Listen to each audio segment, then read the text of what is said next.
ಅವಲೋಕನವನ್ನು ಮಾಡುವವರು ಮತ್ತೊಬ್ಬ ಅತಿಥಿ ದಿನೇಶ್ ಅಮೀನ್ ಮಟ್ಟು ಅವರು ಈಗಾಗಲೇ ಝೂಮಲ್ಲಿ ನಮ್ಮೊಂದಿಗೆ ಇರ್ತಾರೆ. ಅವರು ಮಧ್ಯದಲ್ಲಿ ನಮ್ಮೊಂದಿಗೆ ಮಾತಾಡಲಿಕ್ಕಿದ್ದಾರೆ.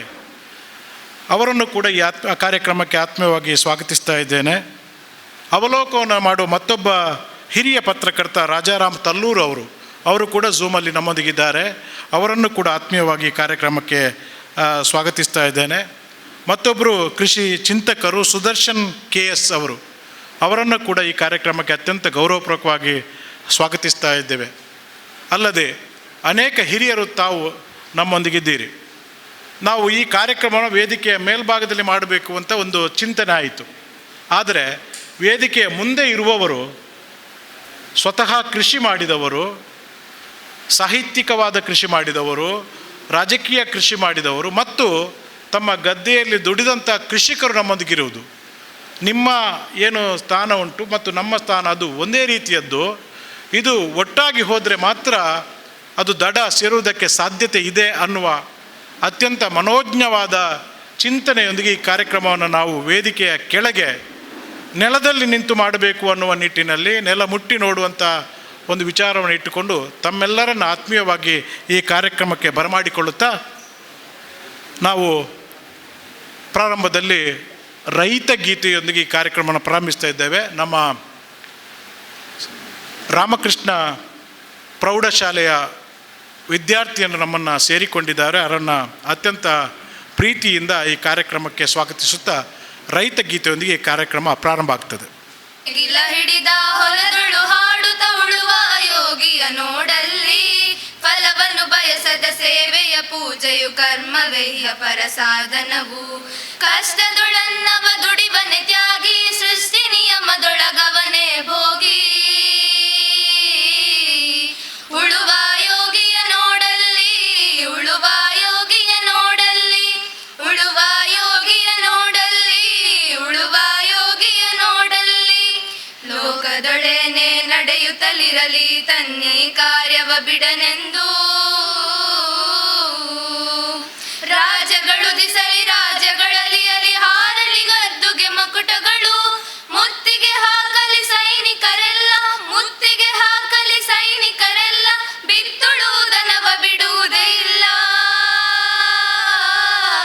ಬಿತ್ತುಳುವುದನವ ಬಿಡುವುದೇ ಇಲ್ಲ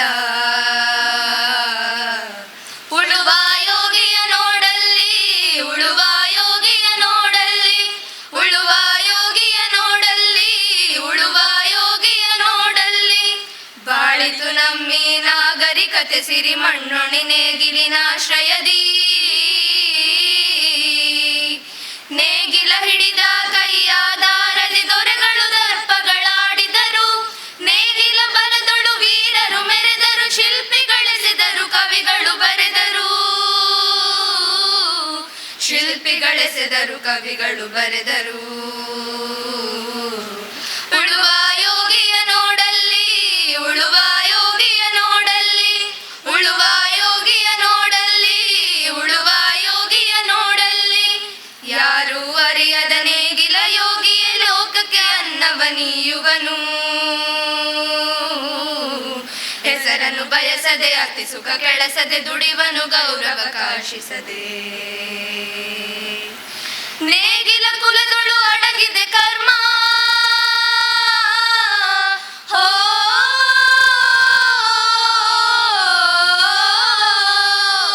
ನೇಗಿಲ ಕುಲದೊಳು ಅಡಗಿದೆ ಕರ್ಮ ನೇಗಿಲ ಮೇಲೆ ನಿಂತಿದೆ ಧರ್ಮ ನೇಗಿಲ ಮೇಲೆ ನಿಂತಿದೆ ಧರ್ಮ ಉಳುವ ಯೋಗಿಯ ನೋಡಲ್ಲಿ ಉಳುವ ಯೋಗಿಯ ನೋಡಲ್ಲಿ ಉಳುವ ಯೋಗಿಯ ನೋಡಲ್ಲಿ ಉಳುವ ಯೋಗಿಯ ನೋಡಲ್ಲಿ ಉಳುವ ಯೋಗಿಯ ನೋಡಲ್ಲಿ ಉಳುವ ಯೋಗಿಯ ನೋಡಲ್ಲಿ ಉಳುವ ಯೋಗಿಯ ನೋಡಲ್ಲಿ ಉಳುವ ಯೋಗಿಯ ನೋಡಲ್ಲಿ.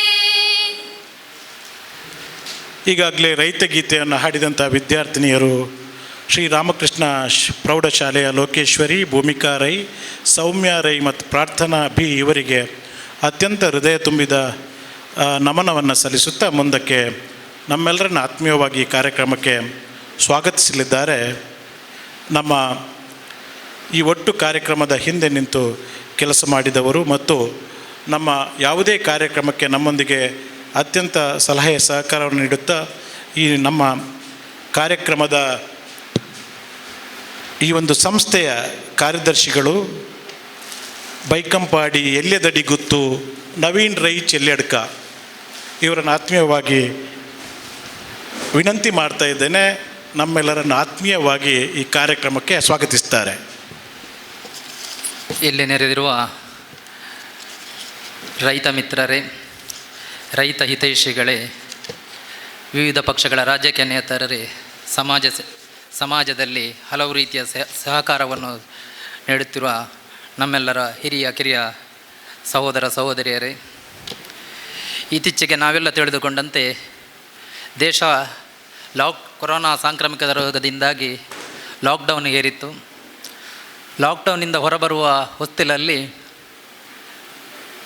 ರೈತರಿಗೆ ಸಂಬಂಧಪಟ್ಟ ಹಾಗೆ ಕಾರ್ಮಿಕರಿಗೆ ಸಂಬಂಧಪಟ್ಟ ಹಾಗೆ ಒಂದು ವಿದೇಶ ದೇಣಿಗೆಗೆ ಸಂಬಂಧಪಟ್ಟ 7 ಮಸೂದೆಗಳು ನಮ್ಮ ಪಾರ್ಲಿಮೆಂಟಿನಲ್ಲಿ ಸೇರಲ್ಪಟ್ಟಿತು. ಆ ಸಂದರ್ಭದಲ್ಲಿ ಇದರ ಬಗ್ಗೆ ಹೆಚ್ಚಿನ ಚರ್ಚೆ ಆಗಿರಲಿಲ್ಲ. ಯಾಕೆಂದರೆ ಹೆಚ್ಚಿನ ಜನರು ಲಾಕ್ಡೌನ್, ಸಾಂಕ್ರಾಮಿಕ ರೋಗ ಇದರ ಬಗ್ಗೆ ಹೆಚ್ಚು ತಲೆಸೆಕೊಡಿಸಿಕೊಂಡಿದ್ದಾರೆ ಹೊರತು ಸರ್ಕಾರ ತರುವ ಆ ಅಧ್ಯಾದೇಶದ ಬಗ್ಗೆ ಯಾರೂ ಅಷ್ಟು ತಲೆಕೆಸಿಕೊಂಡಿರಲಿಲ್ಲ.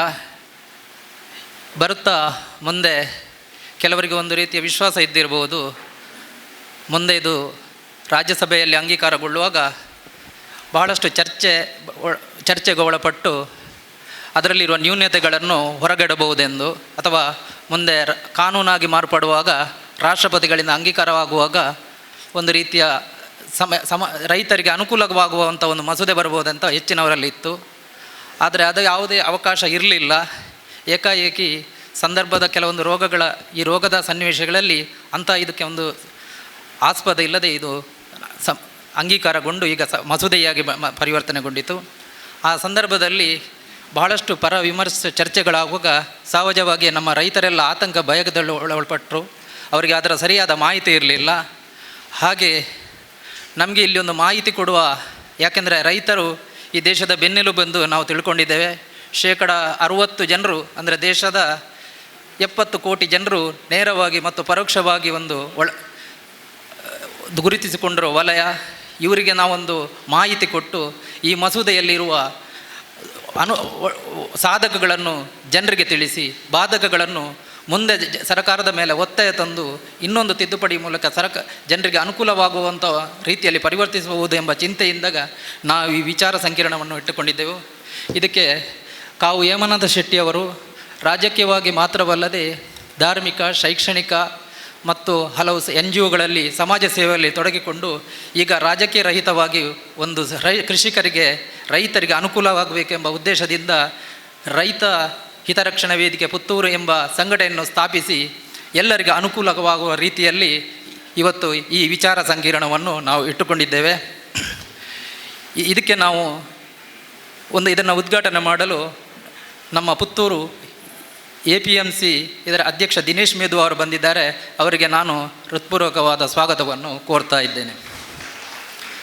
ಅದೇ ರೀತಿ ನಮ್ಮ ಪಕ್ಷ ಮತ್ತು ಸಿದ್ಧಾಂತ ಸ್ವಲ್ಪ ನಮ್ಮಲ್ಲಿ ವಿರೋಧ ಇದ್ದರೂ ಅವರೊಂದು ಇನ್ನೊಂದು ಸಿದ್ಧಾಂತವನ್ನು ಒಪ್ಪಿಕೊಂಡಿದ್ದರೂ ಅದನ್ನು ಮೈಗೆ ಅಷ್ಟು ಮೆತ್ತಿಕೊಂಡಿಲ್ಲ. ಒಂದು ರೀತಿಯ ಕ್ಲೀನ್ ಪೊಲಿಟಿಕ್ಸ್ನಲ್ಲಿ ಒಂದು ಒಳ್ಳೆಯ ಮಾರ್ಗದರ್ಶನವನ್ನು ಸಮಾಜಕ್ಕೆ ಮತ್ತು ಯುವಕರಿಗೆ ನೀಡುತ್ತಾ ಬರುವ ನಮ್ಮ ಮಿತ್ರರು ಮಾರ್ಗದರ್ಶಕರಾದ ಬಂಗಾರಡ್ಕ ವಿಶ್ವೇಶ್ವರ ಭಟ್ರು ಬಂದಿದ್ದಾರೆ. ಅವರಿಗೂ ನಾನು ಸ್ವಾಗತವನ್ನು ಈ ಸಂದರ್ಭದಲ್ಲಿ ಹೇಳ್ತಾ ಇದ್ದೇನೆ. ಅದೇ ರೀತಿ ನಮ್ಮ ಬಹಳಷ್ಟು ಚರ್ಚೆ ನಡೆಸುವ ಮತ್ತು ಒಳ್ಳೆಯ ವಾಗ್ಮಿ ಮತ್ತು ವಿಮರ್ಶಕನಾಗಿರುವ ನಮ್ಮ ಒಬ್ಬ ರಾಜಕೀಯ ನೇತಾರ ಹಾಗೂ ಅವರು ಒಂದು ಲೆಕ್ಕದಲ್ಲಿ ಅವರ ಪಕ್ಷ ಇಲ್ಲಿ ಬಲಗೊಳ್ಳುತ್ತಿದ್ದರೆ ಇವತ್ತು ರಾಷ್ಟ್ರ ಮಟ್ಟದಲ್ಲಿ ಅವರ ಒಂದು ಸಂಸದರ ಮಂತ್ರಿ ಆಗಿರಬೇಕಿತ್ತು. ಅಷ್ಟೊಂದು ಅನುಭವವನ್ನು ಅವರು ಮೈಗೂಡಿಸಿಕೊಂಡಿದ್ದಾರೆ. ಅವರು ನಮ್ಮ ಇದಕ್ಕೆ ಒಂದು ವಿಮರ್ಶಕರಾಗಿ ಬಂದಿದ್ದಾರೆ. ಅವರು ರಾಜ್ಯ JDS ಪ್ರಧಾನ ಕಾರ್ಯದರ್ಶಿಗಳು ಹಾಗೂ ಸುಳ್ಯ ಮಾಜಿ ವರ್ತಕರ ಸಂಘದ ಅಧ್ಯಕ್ಷರಾಗಿರುವ MB ಸದಾಶಿವರವರು. ಅವರಿಗೂ ನಾನು ಈ ಸಂದರ್ಭದಲ್ಲಿ ಸ್ವಾಗತವನ್ನು ಕೋರ್ತಾ ಇದ್ದೇನೆ. ಅದೇ ರೀತಿ ನಮ್ಮ ಎಲ್ಲ ಇದರಲ್ಲಿ ನಮ್ಮ ಸಲಹೆಯನ್ನು ನೀಡ್ತಾ ಇದ್ದಾರೆ. ಪುತ್ತೂರಿನಲ್ಲಿದ್ದು ಈಗ ಮೈಸೂರಲ್ಲಿ ಗ್ರಾಮೀಣಾಭಿವೃದ್ಧಿಯ ಬಗ್ಗೆ ಮತ್ತು ಕೃಷಿ ಬಗ್ಗೆ ಚಿಂತನೆ ಮಾಡುವ ಒಬ್ಬ ವಿಮರ್ಶಕನಾಗಿ ಹಲವು ಸಂಘ ಸಂಸ್ಥೆಗಳಿಗೆ ಒಂದು ಮಾರ್ಗದರ್ಶನವನ್ನು ನೀಡುತ್ತಿರುವ ನಮ್ಮ ಸುರೇಶ್ ಕಂಜರ್ಪಣೆಯವರು ಬಂದಿದ್ದಾರೆ. ಅವರಿಗೂ ನಾನು ಸ್ವಾಗತವನ್ನು ಕೋರ್ತಾ ಇದ್ದೇನೆ.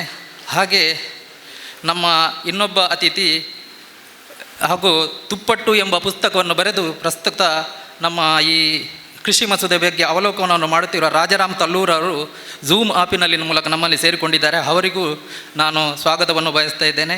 ಅದೇ ರೀತಿ ಒಬ್ಬ ಒಂದು ಚಿಂತಕ ಹಾಗೂ ಹಲವು ಕಾರ್ಪೊರೇಟ್ ಸಂಸ್ಥೆಗಳಿಗೆ ಮಾರ್ಗದರ್ಶನವನ್ನು ನೀಡುತ್ತಿರುವ ಸುದರ್ಶನ್ KS ಅವರು ನಮ್ಮನ್ನು ಝೂಮ್ ಆ್ಯಪ್ನಲ್ಲಿ ಸೇರಿಕೊಂಡಿದ್ದಾರೆ. ಅವರಿಗೂ ನಾನು ಸ್ವಾಗತವನ್ನು ಕೋರ್ತಾ ಇದ್ದೇನೆ. ಅದೇ ರೀತಿ ಸುಳ್ಯ ವೆಂಕಪ್ಪಗೌಡರು ಬಂದಿದ್ದಾರೆ. ಅವರಿಗೂ ನಾನು ಸ್ವಾಗತವನ್ನು ಕೋರುತ್ತಾ, ನಮ್ಮ DCC ಬ್ಯಾಂಕ್ನ ನಿರ್ದೇಶಕರು, ಸಮಾಜದಲ್ಲಿ ಹಲವು ಸೇವೆಗಳನ್ನು ಸಲ್ಲಿಸಿರುವ ನಮ್ಮ ಶಶಿಕುಮಾರ್ ಬಾಳಿಯೊಟ್ಟು, ಹಾಗೆ ನಮ್ಮ ಪುತ್ತೂರು ಬ್ಲಾಕ್ ಕಾಂಗ್ರೆಸ್ನ ಮಾಜಿ ಅಧ್ಯಕ್ಷ ಫಜಲ್ ರಾಯಮನ್ರು, ದಯಾನಂದ ರೈ ಮಳವಳ್ಳಿಕೆಯವರು, ಹಾಗೂ ವಸಂತ್ ರೈ, ದಂಬೆಕಾನ ಸದಾಶಿವರಯ್ಯವರು, ಹಾಗೆ ನಮ್ಮ AK ಜಯರಾಮರಾಗೆ, ಹಾಗೆ ಎಲ್ಲ ಬಹಳಷ್ಟು ಜನರ ರೈತರ ಸಲಹೆ ಸೂಚನೆ ನೀಡಲು ಇಲ್ಲಿ ಸೇರಿದ್ದಾರೆ. ಹಾಗೆ ನಮ್ಮ ಝೂಮ್ ಆ್ಯಪಲ್ಲಿ ಹಲವು ಮಿತ್ರರು ಸೇರಿಕೊಂಡಿದ್ದಾರೆ. ಅವರಿಗೂ ನಾನು ಸ್ವಾಗತವನ್ನು ಕೋರ್ತಾ ಇದ್ದೇನೆ. ಅದೇ ರೀತಿ ಇಲ್ಲಿ ಪತ್ರಕರ್ತರು ಬಂದಿದ್ದಾರೆ. ಅವರಿಗೂ ಸ್ವಾಗತ ಕೋರುತ್ತಾ, ಈ ಕೃಷಿ ವಿಚಾರ ಮಂಥನದ ಒಂದು ಉದ್ದೇಶವ ಯಾವುದೇ ಒಂದು ವ್ಯಕ್ತಿ ಅಥವಾ ಪಕ್ಷ ಅಥವಾ ಸಿದ್ಧಾಂತವನ್ನು ತೆಗಳುವುದು ಅಲ್ಲ, ಅಥವಾ ಒಂದು ಪಕ್ಷ ಸಿದ್ಧಾಂತವನ್ನು ಹೊಗಳುವ ಉದ್ದೇಶ ಅಲ್ಲ. ಇದು ರೈತರಿಗೆ ನೇರವಾಗಿ ಇದರ ಅನುಕೂಲವಾಗಲೆಂದೆಂಬ ಏಕಮೇವ ಉದ್ದೇಶದಿಂದ ನಾವು ಈ ವಿಚಾರ ಸಂಕಿರಣವನ್ನು ಇಟ್ಟುಕೊಂಡಿದ್ದೇವೆ. ಇದರಲ್ಲಿ ಯಾವುದೇ ರಾಜಕೀಯವಾಗಿ ಚರ್ಚೆಗೆ ಅವಕಾಶ ಇರುವುದಿಲ್ಲ. ಇದು ರೈತನಲ್ಲಿರುವ ಒಂದು ಭಯವನ್ನು ಹೋಗಲಾಡಿಸಬೇಕು ಹಾಗೂ ಏಕಮೇವ ಉದ್ದೇಶದಿಂದ ಈ ವಿಚಾರ ಸಂಕಿರಣವನ್ನು ಇಟ್ಟುಕೊಂಡಿದ್ದೇವೆ. ಯಾಕೆಂದರೆ ರೈತನಿಗೆ ಈಗಾಗಲೇ ಹಲವು ಒಂದು ಕಷ್ಟಗಳು ಎದುರಾಗಿವೆ. ಒಂದು ಸಾಂಕ್ರಾಮಿಕ ರೋಗ, ಇನ್ನೊಂದು ಕಡೆ ಕೃಷಿಯಲ್ಲಿ ಇರುವ ಎಕ್ಸ್ಪೆನ್ಸಸ್, ಪ್ರೊಡಕ್ಷನ್ ಕಾಸ್ಟ್, ಅಂದರೆ ಅದಕ್ಕೆ ಹಾಕುವ ಹಣದ ಮೇಲೆ ಅಷ್ಟು ಉತ್ಪತ್ತಿ ಅವನಿಗೆ ಬರ್ತಾ ಇಲ್ಲ. ಇಂಥ ಒಂದು ಭಯದ ವಾತಾವರಣದಲ್ಲಿ ಯಾವುದೇ ಒಂದು ಮಾಹಿತಿ ಮಾರ್ಗದರ್ಶನ ಇಲ್ಲದೆ ಈಗ ಈ ಮಸೂದೆಯ ಬಗ್ಗೆ ಅವನಿಗೆ ಒಂದು ಮಾಹಿತಿ ಕೊಡುವ ಒಂದು ಈ ವಿಚಾರ ಸಂಕಿರಣದಲ್ಲಿ ಹೋಗಲಾಡಿಸಿ ಮುಂದೆ ಈ ಮಸೂದೆ ಜನಪರವಾಗಿ ರೈತಪರವಾಗಿ ಮಾರ್ಪಡಬೇಕೆಂಬ ಉದ್ದೇಶ ನಮಗಿದೆ. ಯಾಕೆಂದರೆ ಇದು ಒಂದು ವೇಳೆ ರಾಜ್ಯಸಭೆಯಲ್ಲಿ ಇದು ಚರ್ಚೆಗೆ ಒಳಪಟ್ಟಿದ್ದರೆ ಅಥವಾ ಸಾರ್ವಜನಿಕ ಇದರಲ್ಲಿ ಚರ್ಚೆಗೆ ಒಳಪಟ್ಟಿದ್ದರೆ ಇಂಥ ಒಂದು ವಿಚಾರ ಸಂಕಿರಣವನ್ನು ಇಡುವ ಅಗತ್ಯ ಇರಲಿಲ್ಲ. ಯಾಕೆಂದರೆ ಜನರಿಗೆ ಅದು ತಿಳಿಯುವ ಒಂದು ಅವಕಾಶ ಇತ್ತು. ಈಗ ಆ ಅವಕಾಶದಿಂದ ನಾವು ಸ್ವಲ್ಪ ಹಿಂದೆ ಬಂದಿದ್ದರಿಂದ ನಾವು ಅನಿರೀಕ್ಷಿತವಾಗಿ ಇಂಥ ಒಂದು ಮಾಹಿತಿ ಇಟ್ಕೊಟ್ಟು ಕೃಷಿಕರಿಗೆ ಒಂದು ರೀತಿಯ ಆತ್ಮಸ್ಥೈರ್ಯವನ್ನು ತುಂಬುವ ಕೆಲಸವಾಗಿದೆ. ಅದೇ ರೀತಿ ಒಂದು ಕಾಲದಲ್ಲಿ ನಮ್ಮ ರೈತರು ದೇಶದ ಬೆನ್ನೆಲುಬು ಅಂತ ಇತ್ತು. ರೈತರು ಅಂದರೆ 90% ಜನಪ್ರತಿನಿಧಿಗಳು ಇವತ್ತು ರೈತನ ಪ್ರತಿನಿಧಿಗಳಾಗಿದ್ದರು. ಆದರೆ ಇತ್ತೀಚಿನ ದಿನಗಳಲ್ಲಿ ಜನಪ್ರತಿನಿಧಿಗಳೆಂದರೆ ಅವರು ಹೆಚ್ಚಿನವರು ಕಾರ್ಪೊರೇಟ್ ಅಥವಾ ದೊಡ್ಡ ದೊಡ್ಡ ಬಂಡವಾಳಶಾಹಿಗಳು ರೈತ ಪ್ರತಿನಿಧಿಗಳಾಗಿ ಬಂದ ಕಾರಣ ಯಾವುದೇ ಪಕ್ಷ ಅಧಿಕಾರಕ್ಕೆ ಬಂದರೂ ರೈತರ ಪರವಾಗುವ ಒಂದು ಕಾನೂನು ತರುವಾಗ ಸ್ವಲ್ಪ ಹಿಂದೆ ನೋಡ್ತದೆ. ಆದ ಕಾರಣ ಯಾವುದೇ ಪಕ್ಷ ಇನ್ನು ಮುಂದೆ ಬರಬೇಕಾದ್ರೆ ಶಾಸನ ಸಭೆಯಲ್ಲಿ ರೈತರು ಇದ್ದರೆ ಮಾತ್ರ ಒಂದು ರೈತ ಪರವಾದ ನಿಲುವುಗಳು ಬರ್ಬೋದು ಎಂಬ ಒಂದು ಆಶಯ ನಮಗೆ ಇದೆ. ರೈತರನ್ನು ಬಲಪಡಿಸಬೇಕು, ಅದೇ ಉದ್ದೇಶ ಆಗಿದೆ. ಒಂದು ಕಾಲದಲ್ಲಿ ಉತ್ತರ ಪ್ರದೇಶದಲ್ಲಿ ಒಬ್ಬ ಮಹೇಂದ್ರ ಸಿಂಗ್ ಟಿಕಾಯಿತ್ ಅಂತ ಒಬ್ಬ ರೈತ ನಾಯಕರಿದ್ದರು. ಅವರು ಒಂದು ಊರಿನಲ್ಲಿ ಹಳ್ಳಿಯಲ್ಲಿ ಹೋಗಿ ಒಂದು ಭಾಷಣ ಮಾಡ್ತಾರೆ, ರೈತ ಭಾಷಣ ಮಾಡ್ತಾನೆ ಅಂದರೆ ಪಾರ್ಲಿಮೆಂಟಿನಲ್ಲಿ ಕೂತುಕೊಂಡ ಶಾಸನ ಮಾಡುವವರಿಗೆ ಬೆವರುತ್ತಿತ್ತು. ಈಗ ರೈತ ಮಾತಾಡಿದರೆ ಏನಾಗೋದಿಲ್ಲ. ಎಲ್ಲಿಯಾದರೂ ಅಂಬಾನಿಯವರು ಮೆಸೇಜ್ ಕಳಿಸಿದರೆ ಏನಾದರೂ ನಿರ್ಧಾರಗಳು ಬದಲಾಗ್ತದೆ ಎಂಬ ಸನ್ನಿವೇಶ ಈಗ ಬರ್ತಾ ಇದೆ ನಮ್ಮಲ್ಲಿ. ಯಾಕೆಂದರೆ ಅವರಿಗೆ ಬೇಕಾಗುವ ರೀತಿಯಲ್ಲಿ ಕೆಲವೊಂದು ಅದು ಯಾವ ಪಕ್ಷ ಬಂದರೂ ಅದೇ ಮಾಡ್ತದೆ. ಯಾಕೆಂದರೆ ಈಗ ಇಷ್ಟೊಂದು ಕಚ್ಚಾ ತೈಲ ಬೆಲೆ ಇಳಿಕೆಯಾಗಿದ್ದರೂ ಅದರ ಲಾಭ ಗ್ರಾಹಕರಿಗೆ ಹೋಗದೇ ಇರುವುದಕ್ಕೆ ಇದಕ್ಕೊಂದು ಸ್ಪಷ್ಟವಾದ ನಿರ್ದೇಶನ ಎಂದು ನಾನು ಹೇಳ್ತಾ ಇದ್ದೇನೆ. ಈ ಸರ್ಕಾರ ಹಲವು ಜನಪರ ಯೋಜನೆಗಳು ತಂದಿಲ್ಲ ಅಂತಲ್ಲ. ಒಂದು ಸ್ವಚ್ಛ ಭಾರತ್ ಇಂಥವೆಲ್ಲ ಒಳ್ಳೆ ಯೋಜನೆಗಳು ತಂದಿದ್ದರಿಂದ ರೈತರಿಗೂ ಇದರ ಬಗ್ಗೆ ಒಂದು ವಿಶ್ವಾಸ ಇದೆ. ನಾವು ಇಂದಿನ ಸರ್ಕಾರ ಆಧಾರ್, ನರೇಗಾ ಮತ್ತು NHAಗಳು ತಂದಿತ್ತು. ಅದನ್ನು ಈ ಸರ್ಕಾರ ಯಶಸ್ವಿ ಬಂದು ಜನರಿಗೆ ಒಂದು ಮನದಟ್ಟುವಾಗಿ ಉಪಕಾರವು ಮಾಡಿದೆ. ಅದೇ ರೀತಿ ರೈತ ಮಸೂದೆಯು ಅದೇ ರೀತಿಯಲ್ಲಿ ಬಂದಿದ್ದರೆ ಇವತ್ತು ರೈತರಿಗೆ ಒಂದು ಆತ್ಮವಿಶ್ವಾಸ ಬರುತ್ತಿತ್ತು.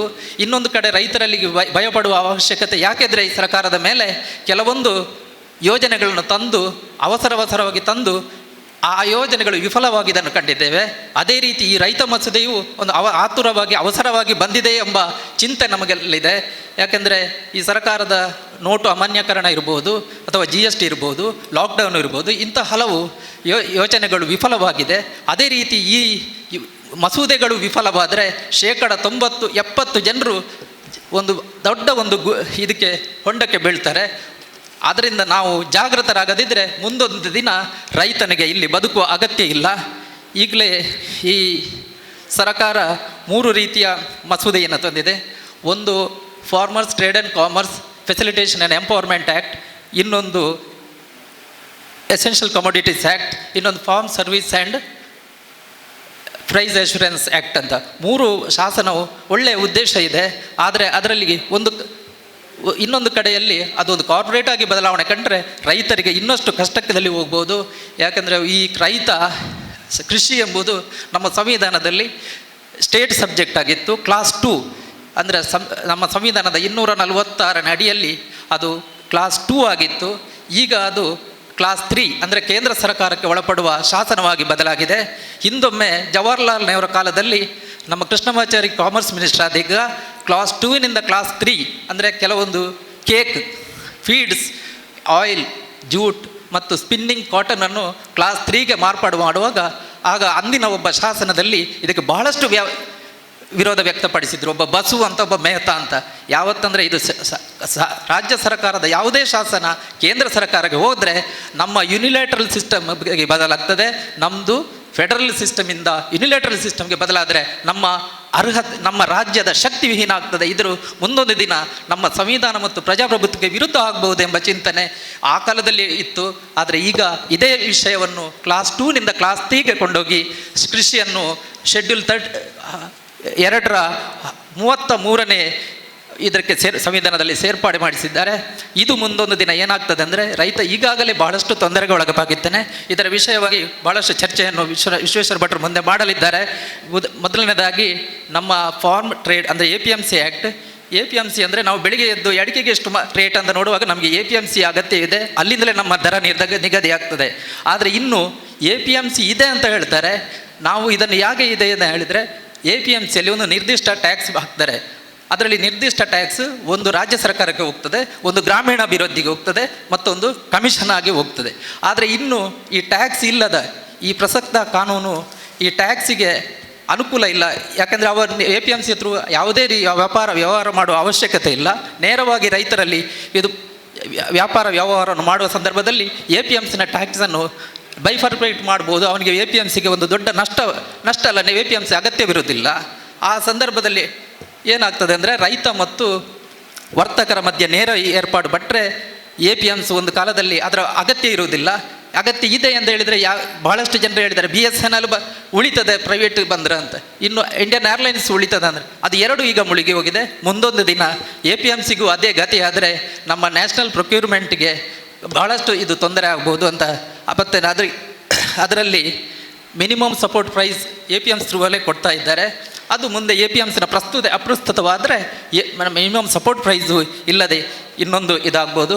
ಇನ್ನು ಚಾಪ್ಟರ್ 2ರಲ್ಲಿ 2N ಮತ್ತು 2M ಅಂತ 2 ಇದೆ. ಅಂದರೆ ಟ್ರೇಡರ್ ಮತ್ತು ಟ್ರೇಡ್ ಏರಿಯಾ. ಯಾಕೆಂದರೆ ಟ್ರೇಡರ್ ಅಂದರೆ ರೈತನಿಗೆ ಹೊಸಬನಾಗಿರ್ತಾನೆ. ಅದರ ಬಗ್ಗೆ ನಮಗೆ ವಿಶ್ವೇಶ್ವರ ಭಟ್ರು ಹೇಳ್ಬೋದು. ಯಾಕೆಂದರೆ ರೈತನಿಗೆ ಅವರನ್ನು ಟ್ರಾನ್ಸ್ಪರೆಂಟ್ ಆಗಿ ಇರುವುದಿಲ್ಲ. ಯಾಕೆಂದರೆ ಟ್ರೇಡ್ ಏರಿಯಾ ರೈತನ ವ್ಯಾಪ್ತಿಗೆ ಹೊರಪಟ್ಟು ಎಲ್ಲಿಯೋ ಇರ್ಬೋದು, ದೇಶದ ಯಾವುದೋ ಮೂಲದಲ್ಲಿ. ಅದು ಯಾವುದೇ ಟ್ರಾನ್ಸ್ಪರೆಂಟ್ ಇಲ್ಲದೆ ಹೋದರೆ ರೈತನಿಗೆ ಮೋಸ ಆಗುವ ಸಂದರ್ಭವೂ ಇದೆ. ಇನ್ನೊಂದು ಅದರಲ್ಲಿ ಬರುವ ಡಿಸ್ಪ್ಯೂಟ್ ಮತ್ತು ರಿಸಲ್ಯೂಷನ್ ಬಗ್ಗೆ ನಮ್ಮ ವಿಶ್ವೇಶ್ವರ ಭಟ್ರು ಹೇಳಲಿಕ್ಕಿದ್ದಾರೆ. ಯಾಕೆಂದರೆ ಡಿಸ್ಪ್ಯೂಟ್ ಮತ್ತು ಇದಕ್ಕೆ 90 ದಿವಸ ವರ್ತಕನಿಗೆ ಮತ್ತು ರೈತನಿಗೆ ಮಧ್ಯೆ ಒಂದು ರೀತಿಯ ಘರ್ಷಣೆ ಅಂದರೆ ಯಾವುದೇ ರೀತಿಯ ಒಂದು ಇದಾದರೆ 90-120 ಜನದಿನವರೆಗೆ ರೈತನಿಗೆ ಬೆಳೆಗೆ ಬೆಲೆ ಇಲ್ಲದಾಗ್ಬೋದು.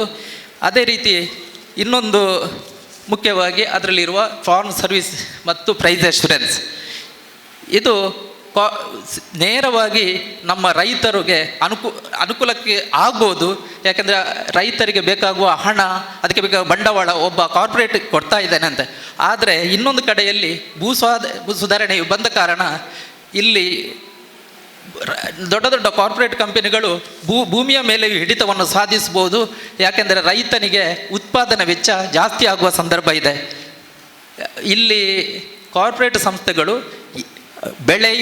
ಬೆಳೆಯಿಂದ ಲಾಜಿಸ್ಟಿಕ್ಸಿಂದ ಸೇಲ್ನವರೆಗೆ ಹಿಡಿತವನ್ನು ಸಾಧಿಸಿದರೆ, ರೈತ ಬರೀ ಬೆಳೆಯನ್ನೇ ಬೆಳೆದರೆ ರೈತನಿಗೆ ಬೆಲೆ ಮಾತ್ರ ಸಿಗ್ಬೋದು. ಬಾಕಿ ಇದ್ದವನಿಗೆ ಕನ್ಸ್ಯೂಮರ್ಗೆ ಕೊಡುವಾಗ ಈ ಕಂಪನಿಗಳಿಗೆ ಹೆಚ್ಚಿನ ಲಾಭ ಬಂದು ಮುಂದೊಂದು ದಿನ ರೈತನಿಗೆ ಅದರ ಆ್ಯಕ್ಚುಯಲ್ ಪ್ರೈಸ್ಗಿಂತ ಹೆಚ್ಚು ಕಮ್ಮಿ, ಅವನಿಗೆ ಎಷ್ಟು ಬೆಳಿತಾನ ಅದರಿಂದ ಕಮ್ಮಿ ಸಿಗ್ತದೆ.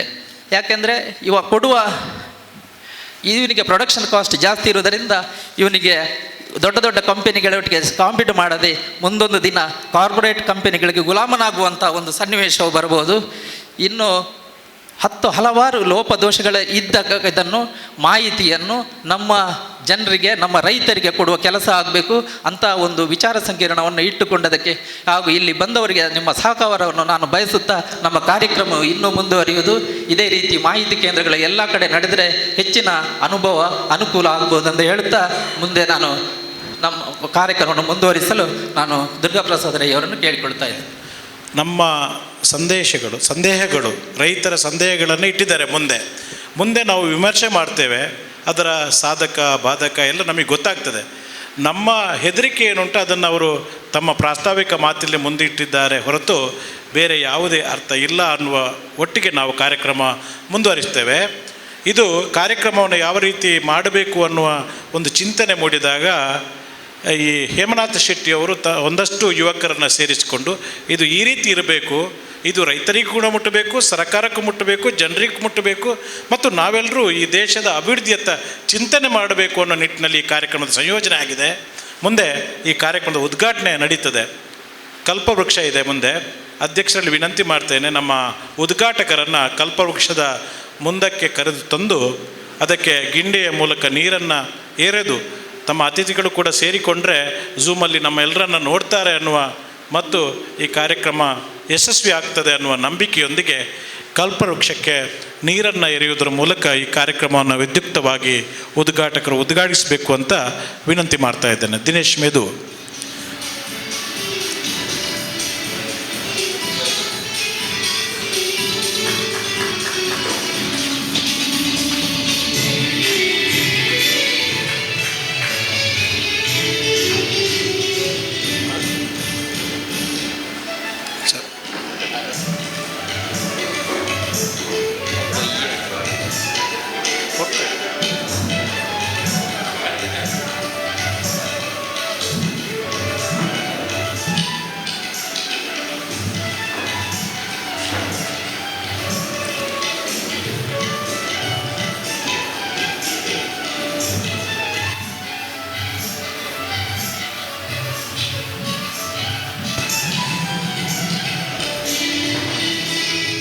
ದಿನೇಶ್ ಮೆದು ಅವರು ಒಬ್ಬ ರಾಷ್ಟ್ರೀಯ ರಾಜಕೀಯ ಪಕ್ಷದ ನಾಯಕರಾಗಿ ಯುವಜನ ಸೇವಾ ಇಲಾಖೆಯಲ್ಲಿ ಅನೇಕ ಸೇವೆಯನ್ನು ಮಾಡಿ ಯುವಕರಿಗೆ ಒಂದು ರೀತಿಯ ಮಾರ್ಗದರ್ಶಕರಾಗಿರುವ ದಿನೇಶ್ ಮೆದು ಅವರೀಗ ತಮ್ಮ ಉದ್ಘಾಟನಾ ಭಾಷಣವನ್ನು ಅತ್ಯಂತ ಚೊಕ್ಕವಾಗಿ ಚಿಕ್ಕದಾಗಿ ಮಾಡಿ ಶುಭವನ್ನು ಹಾರೈಸ್ತಾರೆ ಅನ್ನುವ ನಂಬಿಕೆ ನಮ್ಮದು. ಇವತ್ತು ರೈತ ಹಿತರಕ್ಷಣಾ ವೇದಿಕೆ ಪುತ್ತೂರು ಇದರ ವತಿಯಿಂದ ವಿಚಾರ ಸಂಕಿರಣ ಈ ಒಂದು ಕಾರ್ಯಕ್ರಮ ಈಗಾಗಲೇ ವಿದ್ಯುಕ್ತವಾಗಿ ಉದ್ಘಾಟನೆಗೊಂಡಿದೆ. ಈ ಉದ್ಘಾಟನಾ ಸಮಾರಂಭದ ಗಣ ಅಧ್ಯಕ್ಷತೆಯನ್ನು ವಹಿಸಿರತಕ್ಕಂತಹ ರೈತ ಹಿತ ರಕ್ಷಣಾ ವೇದಿಕೆ ಪುತ್ತೂರು ಇದರ ಅಧ್ಯಕ್ಷರು ಆಗಿರತಕ್ಕಂತಹ ಹೇಮನಾಥ್ ಶೆಟ್ಟಿ ಕಾವ್ ಅವರೇ, ಅದೇ ರೀತಿಯಾಗಿ ಪ್ರಸ್ತಾವನೆಯನ್ನು ಮಾಡಿರತಕ್ಕಂತಹ ನವೀನ್ ರೈ ಚಳ್ತಡ್ಕರ್ ಅವರೇ, ಕೇಂದ್ರ ಸರ್ಕಾರದ ಕೃಷಿ ಮಸೂದೆ 2020 ಸಾಧಕ ಬಾಧಕಗಳ ಬಗ್ಗೆ ವಿಷಯ ಮಂಡನೆಯನ್ನು ಮಾಡಲಿರತಕ್ಕಂತಹ ವಿಶ್ವೇಶ್ವರ್ ಭಟ್ ಬಂಗಾರಕಡವರೇ, ಅದೇ ರೀತಿಯಾಗಿ ಈ ವಿಚಾರದಲ್ಲಿ ವಿಮರ್ಶೆಯನ್ನು ಮಾಡತಕ್ಕಂಥವರು ದಿನೇಶ್ ಅಮೀನ್ ಮಟ್ಟು ಅವರೇ, ಸುರೇಶ್ ಕಂದರ್ಕರ್ ಅವರೇ, MB ಸದಾಶಿವರ್ ಅವರೇ, ಅದೇ ರೀತಿಯಾಗಿ ವೇದಿಕೆ ಮುಂಭಾಗದಲ್ಲಿ ಇರತಕ್ಕಂತಹ ಎಲ್ಲ ಪಕ್ಷದ ಹಿರಿಯ ಕಿರಿಯ ಎಲ್ಲ ರಾಜಕೀಯ ಧುರೀಣ ಪತ್ರಿಕಾ ಮಾಧ್ಯಮದವರೇ, ಈಗಾಗಲೇ ದುರ್ಗಾಪ್ರಸಾದ್ ಅವರು ಹೇಳಿದರು, ಸಾಂಕೇತಿಕ ಉದ್ಘಾಟನೆ ಮಾಡಿ ಉದ್ಘಾಟಕರ ಮಾತು 2, ವಿಚಾರ ಸಂಕಿರಣ ಸಾಧಕ ಬಾಧಕ ಬಗ್ಗೆ ತುಂಬ ಸಮಯ ಬೇಕಾಗಿರತಕ್ಕಂಥದ್ದು ಅಂತೇಳಿ ಖಂಡಿತವಾಗಿಯೂ ನಾನು ಅದಕ್ಕೆ ಒತ್ತು ಕೊಟ್ಟು 2 ಮಾತಲ್ಲಿ ನಿಲ್ಲಿಸಲಿಕ್ಕೆ ಇಚ್ಛೆಪಡ್ತಾ ಇದ್ದೇನೆ. ಇವತ್ತು ಭಾರತ ದೇಶದಲ್ಲಿ ನಮ್ಮ ದೇಶದ ಬೆನ್ನೆಲುಬು ಅಂತೇಳಿ ಕೃಷಿಕರು ಅಂತ ಹೇಳುವಂಥದ್ದು ಪ್ರತಿಯೊಬ್ಬರಿಗೂ ತಿಳಿದಿರತಕ್ಕಂಥ ವಿಚಾರ. ಇಂಥ ಸಂದರ್ಭದಲ್ಲಿ ಈಗಾಗಲೇ ಹೇಳಿದರು, ಕೊರೋನಾ ಈ ಮಹಾಮಾರಿ ವಿಶ್ವದಲ್ಲೇ ಇಡೀ ನಮ್ಮ ಜಗತ್ತನ್ನು ತಲ್ಲಣಗೊಳಿಸಿರತಕ್ಕಂಥ ಸನ್ನಿವೇಶದಲ್ಲಿ ಇವತ್ತು ರೈತರು ಒಂದಷ್ಟು ಸಂಕಷ್ಟದಲ್ಲಿರತಕ್ಕಂತಹ ಸನ್ನಿವೇಶದಲ್ಲಿ ಇವತ್ತು ಕೃಷಿ ಮಸೂದೆಯ ಮತ್ತು ಸುಮಾರು 7 ಮಸೂದೆಗಳು ಮಂಡನೆಯಾಗಿ ಕೇಂದ್ರ ಸರ್ಕಾರದಿಂದ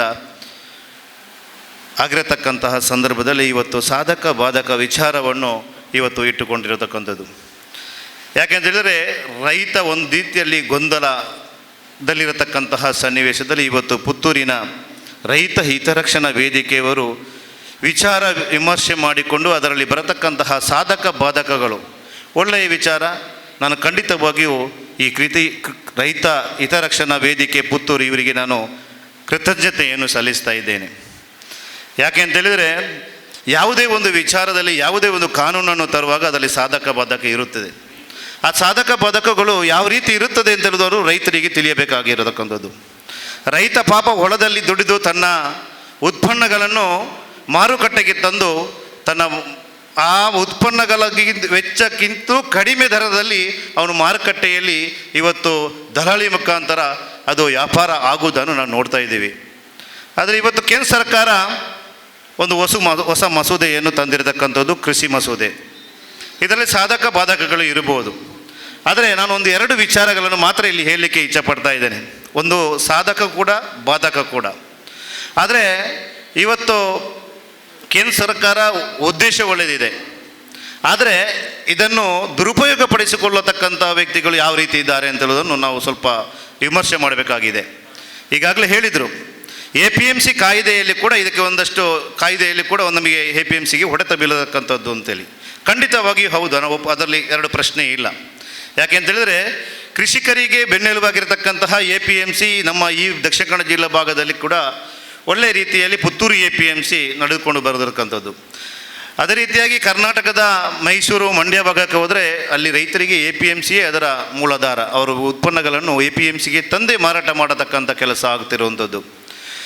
ಆಗ ಇದರಲ್ಲಿ ಏನಾಗುತ್ತೆ ಅಂತೇಳಿದರೆ ಚೆಸ್ ಕಲೆಕ್ಷನ್ ನಮಗೆ ₹1.5 ಇತ್ತು APMCಗೆ. APMC ನಡಿಬೇಕಾದ್ರೆ ಚೆಸ್ ಕಲೆಕ್ಷನ್ನ ಮುಖಾಂತರ ಅದು ರಾಜ್ಯ ಸರ್ಕಾರದ ಅಧೀನಕ್ಕೆ ಒಳಪಡತಕ್ಕಂತಹ ಸಂಸ್ಥೆ. ಆ ಅಧೀನಕ್ಕೆ ಒಳಪಡದಂತಹ ಸಂಸ್ಥೆ ಇವತ್ತು ರಾಜ್ಯ ಸರ್ಕಾರಕ್ಕೂ ಕೂಡ ಒಂದಷ್ಟು ಹೊಡೆತ ಬೀಳತಕ್ಕಂಥದ್ದನ್ನು ನಾವು ನೋಡ್ತಾ ಇದ್ದೀವಿ. ಆದರೆ ಇವತ್ತು ಆ 1.5% ಹೋಗಿ ಇವತ್ತು ಕೇವಲ 35 ಪೈಸೆಗೆ ಬಂದು ನಮ್ಮ ರಾಜ್ಯ ಸರ್ಕಾರ ಮಾನ್ಯ ಮುಖ್ಯಮಂತ್ರಿಗಳು APMC ಅಸ್ತಿತ್ವವನ್ನು ಉಳಿಸಬೇಕು ಅಂತ ಹೇಳುವಂಥ ದೃಷ್ಟಿಕೋನದಿಂದ 35 ಪೈಸೆ ಚೆಸ್ ಕಲೆಕ್ಷನನ್ನು ಉಳಿಸಿ ಈಗಾಗಲೇ ನಾವು ಮನವಿ ಕೊಡಲಿಕ್ಕೆ ಹೋದಾಗ ಅವರು APMC ಅಸ್ತಿತ್ವವನ್ನು ಉಳಿಸ್ತೇವೆ ಅಂತ ಹೇಳುವಂಥ ಭರವಸೆಯನ್ನು ಕೊಟ್ಟಿದ್ದಾರೆ. ಆದರೆ ಇಲ್ಲಿ ಒಂದು ವಿಚಾರವನ್ನು ನಾನು ಹೇಳಬೇಕಾದ್ರೆ APMCನ ಒಳಗಡೆ ಇದ್ದವರಿಗೆ 35 ಪೈಸಾ ಚೆಸ್ ಕಲೆಕ್ಷನ್, ಹೊರಗಡೆ ಬಿಸ್ನೆಸ್ ಮಾಡಿದರೆ ಅವರಿಗೆ ಚೆಸ್ ಕಲೆಕ್ಷನ್ ಇಲ್ಲ ಅಂತ ಹೇಳುವಂಥದ್ದು. ಅಲ್ಲಿ ಸ್ವಲ್ಪ ಗೊಂದಲ ಆಗ್ತದೆ ರೈತರಿಗೆ. ವ್ಯಾಪಾರ ಮಾಡುವವನು ಹೊರಗಡೆ ಹೋಗಬೇಕು, ಆಗ APMC ಅಗತ್ಯತೆ ಬೀಳುವುದಿಲ್ಲ. ಆದರೆ ಸದೃಢವಾಗಿರತಕ್ಕಂಥ APMCಗಳು ಸಾಧಾರಣವಾಗಿ ನಡೆದುಕೊಂಡು ಹೋಗ್ಬೋದು ಇನ್ನು ಮುಂದೆಯೂ ಕೂಡ. ಆದರೆ ಕೆಲವು ಬಂಟ್ವಾಳ, ಬೆಳ್ತಂಗಡಿ, ಸುಧಾರಣೆಗೆ ಸುಳ್ಯ ಕೂಡ ಅದು ಅದರ ವ್ಯಾಪ್ತಿ ಸಣ್ಣದಿರುವ ಕಾರಣ ಅಲ್ಲಿ APMCಗೆ ಹೊಡೆತ ಬೀಳುವಂಥದ್ದು ಸಹಜ. ಆದರೆ ಅದನ್ನು ಉಳಿಸಬೇಕಾದ್ರೆ ಮೊನ್ನೆ ನಮ್ಮ ಸಹಕಾರಿ ಸಚಿವರ ಹತ್ರ ನಾವು ಒಂದಷ್ಟು ರಿಕ್ವೆಸ್ಟ್ ಮಾಡಿದ್ದೀವಿ. ಆಗ ಅವರು ಹೇಳಿದರು, APMCಯನ್ನು ಸಹಕಾರಿ ಇಲಾಖೆ ಯಾವುದಾದ್ರೂ ಕೃಷಿ ಇಲಾಖೆ ಅಥವಾ ಇನ್ಯಾವುದೋ ಇಲಾಖೆ ಜೊತೆ ನಾವು ಕ್ಲಬ್ ಮಾಡಿಕೊಂಡು ಅದನ್ನು ಉಳಿಸುವಂಥ ಕೆಲಸ ಮಾಡಿ ಮತ್ತು ಅದಕ್ಕೆ ನಾವು ಪುಷಪ್ ನೀಡತಕ್ಕಂಥ ಕೆಲಸವನ್ನು ಮಾಡ್ತೇವೆ ಅಂತೇಳಿ ಹೇಳಿದ್ದಾರೆ. ಅದರ ಬಗ್ಗೆ ಒಂದಷ್ಟು ಚರ್ಚೆಗಳು ಮಾಡ್ತಾ ಇದ್ದಾರೆ ಈಗ. ಹಾಗಾಗಿ ಯಾವುದೇ ಕಾರಣಕ್ಕೂ APMC ಉಳಿಬೇಕು ಅಂತೇಳುವಂಥದ್ದು ನಮ್ಮ ಉದ್ದೇಶ. ಇವತ್ತು ಕೊರೋನಾದ ಈ ಸಂದರ್ಭದಲ್ಲಿ ಕೇಂದ್ರ ಸರ್ಕಾರ ಒಂದು ರೀತಿಯಲ್ಲಿ ನೋಡಿದಾಗ ರೈತರಿಗೆ ಒಂದಷ್ಟು ಒಳ್ಳೆಯ ಕೆಲಸಗಳು ಆಗಿದೆ ಈ ಒಂದು ಮಂಡನೆಯಿಂದ. ನಾನು ಒಳ್ಳೆಯದನ್ನು ಪ್ರಥಮವಾಗಿ ಹೇಳ್ತಾ ಇದ್ದೇನೆ.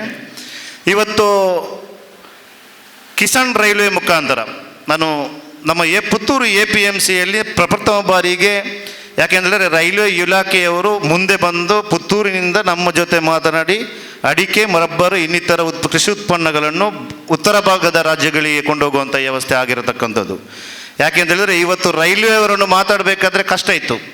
ಇವತ್ತು ರೈಲ್ವೆಯವರೇ ನಮ್ಮ ಜೊತೆ ಬಂದು ನೈಋತ್ಯ ರೈಲ್ವೆಯವರು ಮತ್ತು ಕೊಂಕಣ ರೈಲ್ವೆಯವರು ಇಬ್ಬರು ಸ್ಪರ್ಧಾತ್ಮಕ ರೀತಿಯಲ್ಲಿ ಬಂದು ಅವರು ನಮ್ಮ ಜೊತೆ ಮಾತನಾಡಿ ಕೊನೆಗೆ ಕೊಂಕಣ ರೈಲ್ವೆಯವರು ಅದರ ನೇತೃತ್ವವನ್ನು ವಹಿಸಿರತಕ್ಕಂಥದ್ದು. ಸುಮಾರು 1 kg ಲಾರಿಯಲ್ಲಿ ಕೊಂಡೋಗ್ಬೇಕಾದ್ರೆ 7ರಿಂದ 8 ರೂಪಾಯಿ ಖರ್ಚಿತ್ತು. ಆದರೆ ಅದು ರೈಲಿನಲ್ಲಿ ಹೋಗುವಂಥ ಸಂದರ್ಭದಲ್ಲಿ 4 ರೂಪಾಯಿ ಉಳಿಕೆ ಆಗಿರತಕ್ಕಂಥದ್ದು. ಆದರೆ ಈ 3 ರೂಪಾಯಿ ಉಳಿಕೆ ರೈತನಿಗೆ ಹೋಗುತ್ತಾ ಅಥವಾ ಮಧ್ಯವರ್ತಿಗಳಿಗೆ ಇಲ್ಲಿ ಹೋಗುವಂಥದ್ದು ಅಂತ ಹೇಳುವಂಥದ್ದು. ಆದರೆ ಕೇಂದ್ರ ಸರ್ಕಾರದ ಉದ್ದೇಶ ಇದು ರೈತರಿಗೆ ಹೋಗಬೇಕು ಅಂತೇಳಿ.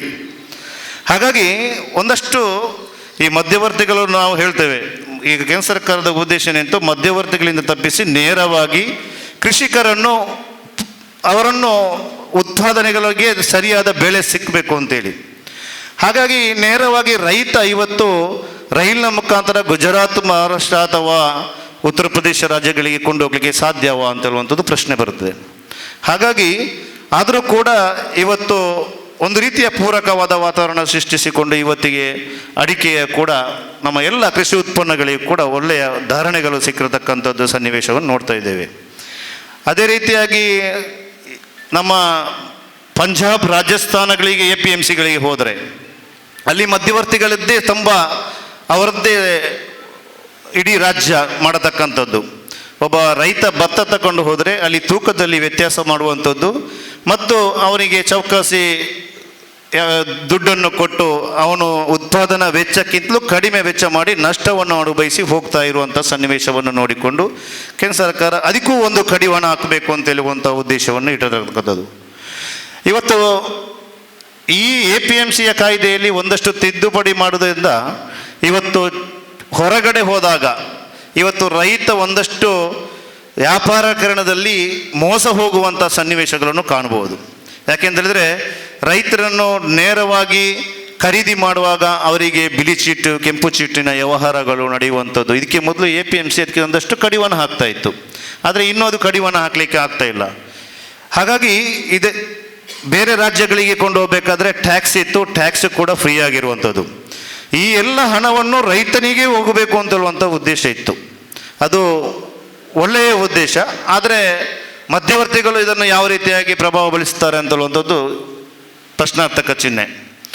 ಹಾಗಾಗಿ ಇವತ್ತು ನಮ್ಮ ಕೃಷಿಯಿಂದಾಗಿ ರೈತರಿಗೆ ನಾವು ಬೆನ್ನೆಲುಬಾಗಿ ನಿಲ್ಲಬೇಕು ಅಂತೇಳುವಂಥ ಉದ್ದೇಶದಿಂದ ರೈತ ಹಿತರಕ್ಷಣಾ ವೇದಿಕೆ ಒಂದಷ್ಟು ಅದರ ಸಾಧಕ ಬಾಧಕಗಳು ಇವತ್ತು ಈಗಾಗಲೇ ಹೇಮಂತ್ ಶೆಟ್ಟಿಯವರು ಒಂದು ನೇತೃತ್ವದಲ್ಲಿ ಯಾವುದೇ ರಾಜಕೀಯ ಇಲ್ಲದೆ ನಾವೆಲ್ಲ ಸೇರಿಕೊಂಡು ಇದಕ್ಕೆ ರೈತರಿಗೆ ರಾಜ್ಯಕ್ಕೆ ಬಂದಾಗ ಒಂದಷ್ಟು ಕಷ್ಟಗಳಾಗ್ತದೆ. ಆ ರಾಜಕೀಯ ಪಕ್ಷದವರು ನಂಬುದು, ಈ ರಾಜಕೀಯ ಪಕ್ಷದವರು ನಂಬುವಂಥದ್ದು ಅಂತ ಹೇಳಿಕೊಂಡು. ಹಾಗಾಗಿ ಇಲ್ಲಿ ಎಲ್ಲ ರಾಜಕೀಯ ಪಕ್ಷದವರು ಇದ್ದಾರೆ. ಎಲ್ಲ ರಾಜಕೀಯ ಪಕ್ಷದವರನ್ನು ಒಂದೊಂದು ಉದ್ದೇಶಗಳು ಇರುತ್ತದೆ. ಆದರೆ ರೈತನ ಇದನ್ನು ವಿಷಯ ಬಂದಾಗ ರೈತನಿಗೆ ವಿಷಯ ಗೊತ್ತಾಗೋದಿಲ್ಲ. ಅವನು ತನ್ನ ಹೊಲದಲ್ಲಿ ಅವನು ದುಡುಕಿಕೊಂಡು ಕೆಲಸಗಳ ಚಟುವಟಿಕೆಗಳನ್ನು ಮಾಡ್ತಾ ಇದ್ದಾನೆ. ಆದರೆ ಇಂತಹ ಸಾಧಕ ಬಾಧಕಗಳನ್ನು ಮಾಡಿದಾಗ ಇದು ಒಂದಷ್ಟು ಮಾಧ್ಯಮದಲ್ಲಿ ಪ್ರಚಾರಗಳಾದಾಗ ಅವನು ಸದೃಢರಾಗಿ ವಿಚಾರದ ಬಗ್ಗೆ ಅವನು ತಿಳ್ಕೊಳ್ಳಿಕ್ಕೆ ಸಾಧ್ಯವಾಗಿದೆ. ಆದ ಕಾರಣ ಇವತ್ತು ತಮ್ಮ ಈ ಒಂದು ರೈತ ಕೃಷಿ ಮಸೂದೆಯ ಬಗ್ಗೆ ನಮ್ಮ ವಿಶ್ವೇಶ್ವರ ಭಟ್ ಬಹಳ ವಿಮರ್ಶಾತ್ಮಕವಾಗಿ ತಿಳಿಯಪಡಿಸಲಿದ್ದಾರೆ. ಅದರ ಬಗ್ಗೆ ಒಂದಷ್ಟು ಚರ್ಚೆ ಕೂಡ ಸಕಾರಾತ್ಮಕ ರೀತಿಯಲ್ಲಿ ನಡೀಲಿ ಅಂತೇಳಿ ನಾನು ಶುಭವನ್ನು ಹಾರೈಸುತ್ತಾ ನನ್ನ 2 ಮಾತನ್ನು ನಡೆಸ್ತೇನೆ. ಜೈ ಹಿಂದ್, ಜೈ ಕರ್ನಾಟಕ. ಆತ್ಮೀಯರು, ವಿಮರ್ಶಕರು, ಚಿಂತಕರು ಮತ್ತು ಎಲ್ಲ ಸೇರಿರುವಂಥ ಎಲ್ಲ ರಾಜಕೀಯವನ್ನು ಒಟ್ಟು ಸೇರಿಸಿಕೊಂಡು ಈ ಕಾರ್ಯಕ್ರಮವನ್ನು ಮುಂದುವರಿಸ್ತೇವೆ. ವಿಶ್ವೇಶ್ವರ ಭಟ್ ಅಂತ ಅವರ ಮಾತು ಬರುವಾಗ ಅಲ್ಲಿ ರಾಜಕೀಯ ಕಾಣೋದಿಲ್ಲ ನಮಗೆ. ಅಲ್ಲಿ ವಿಮರ್ಶೆ ಮತ್ತು ವಿಶ್ವೇಶ್ವರ ಭಟ್ ಮಾತ್ರ ಕಾಣೋದು. ಒಬ್ಬ ವ್ಯಕ್ತಿ ಬೇಕಾಗಿತ್ತು ನಮಗೆ. ಯಾವ ರೀತಿ ಅಂತ ಹೇಳಿದ್ರೆ ಇಡೀ ದೇಶ ಸುತ್ತಿದ ಒಬ್ಬ ವ್ಯಕ್ತಿ ಬೇಕಾಗಿತ್ತು. ಯಾವುದೇ ವಾಹನ ಖರೀದಿ ಮಾಡಿದರೆ ವಿಶ್ವೇಶ್ವರ ಭಟ್ ಮಾಡೋದು ಮೊದಲು ಕೆಲಸ ಏನಂತೇಳಿ ಅವರೇ ಡ್ರೈವಿಂಗ್ ಮಾಡಿಕೊಂಡು ಹಿಮಾಲಯದ ತಪ್ಪಲಿನವರೆಗೆ ಹೋಗಿದ್ದಾರೆ. ಲಡಾಖ್ ಹೊರಗೆ ಹೋಗ್ತಾರೆ ಅವರು. ಹೆಚ್ಚಿನ ಅಂಶ ಅವರು 800ರಲ್ಲಿ ಕೂಡ ಹೋಗಿದ್ದಾರೆ ಅಂತ ನನ್ನ ಭಾವನೆ. ಹೌದು, ಈಗ ಒಳ್ಳೆಯ ಕಾರು ಬಂತು, ಒಂದು 50 ಲಕ್ಷದ್ದು ಬಂತು, ಅದರಲ್ಲಿ ಕೂಡ ಹೋಗಿ ಬಂದಿದ್ದಾರೆ ಇತ್ತೀಚೆಗೆ. ಒಬ್ಬ ಭಾರತ ಸುತ್ತಿದ ಒಬ್ಬ ಅಂಕಣಕಾರ, ಒಬ್ಬ ಬರಹಗಾರ, BJPಯ ಕಾರ್ಯಕರ್ತರ ತರಬೇತಿ ಘಟಕದ ಮಾಜಿ ಸಂಚಾಲಕ ಮತ್ತು ನಮ್ಮೆಲ್ಲರ ಮನಸ್ಸನ್ನು ಮುಟ್ಟಿ ಮಾತನಾಡುವಂಥವರು 20 ನಿಮಿಷಗಳಲ್ಲಿ ಈ ಒಂದು ಚಿಂತನೆಯನ್ನು ನಮ್ಮ ಮುಂದೆ ಇಡ್ತಾರೆ. ಸ್ವಲ್ಪ ಜಾಸ್ತಿ ಕಡಿಮೆ ಆಗ್ಬೋದು, ಅದು ಬೇರೆ ಪ್ರಶ್ನೆ. ಬರ್ತಾರೆ ವಿಶ್ವೇಶ್ವರ ಭಟ್ ಮಾತಾಡಬೇಕು. ಅಧ್ಯಕ್ಷರೇ, ಉದ್ಘಾಟಕರೇ, ಈ ಕಾರ್ಯಕ್ರಮದ ಸಂಪನ್ಮೂಲ ವ್ಯಕ್ತಿಗಳೇ, ಸಭಾ ಸಮಸ್ತರೇ, ಕೇಂದ್ರದ 3 ಅಥವಾ 2.5 ಕೃಷಿ ಬಿಲ್ಲುಗಳ ಬಗ್ಗೆ ಚರ್ಚೆಯನ್ನು ಇಟ್ಕೊಳ್ತಾ ಇದ್ದೇವೆ, ನೀವು ಬರ್ಬೋದಾ ಅಂತ ನವೀನ್ ರೈ ಅವರು ಕೇಳಿದರು. ನಿಮಗೆ ಗೊತ್ತಿದೆ, ರಾಜಕೀಯ ಇಲ್ಲ ಅಂತ ಹೇಳಿದರೆ ಸ್ವಲ್ಪ ರಾಜಕೀಯ ನಮ್ಮೊಳಗೆ ಇರ್ತದೆ, ಅದನ್ನು ಬಿಟ್ಟು ಪೂರ್ತಿ ಆಗೋದಿಲ್ಲ. ಅವರು ಏಕ್ದಮ್ ಕಾಂಗ್ರೆಸ್ನವರು, ನಾನು BJP.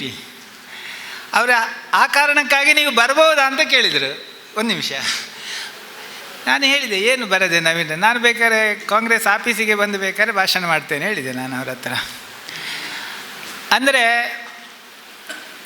ಈ ವಿಚಾರ ಮಾಡಬೇಕಾದ್ರೆ ಇಲ್ಲಿ ಇರುವವರನ್ನು ನೀವು ಕಾಂಗ್ರೆಸ್ ಮತ್ತು BJP ಅಥವಾ ಸದಾಶಿವಣ್ಣ JDS ಅಂತ ಗುರುತು ಮಾಡಬೇಕು ಅಂತಲೇ ಉಂಟಾ?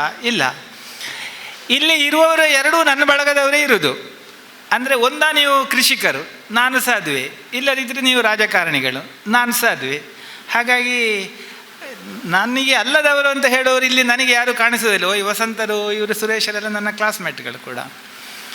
ಇವತ್ತು ಚರ್ಚೆ ಮಾಡಬೇಕಾದ್ರೆ ಸತ್ಯ ಹೇಳ್ತೇನೆ ದುರ್ಗಾ ಪ್ರಸಾದ್, ನನಗೆ 20 ನಿಮಿಷದಲ್ಲಿ ಮುಗಿಸ್ಲಿಕ್ಕೆ ಆಗ್ತದೆ ಅಂತ ಧೈರ್ಯ ಇಲ್ಲ. ನೀವು ಬೇಕಾದಾಗ ಹೇಳಿ, ನಾನು ನಿಲ್ಲಿಸ್ತೇನೆ.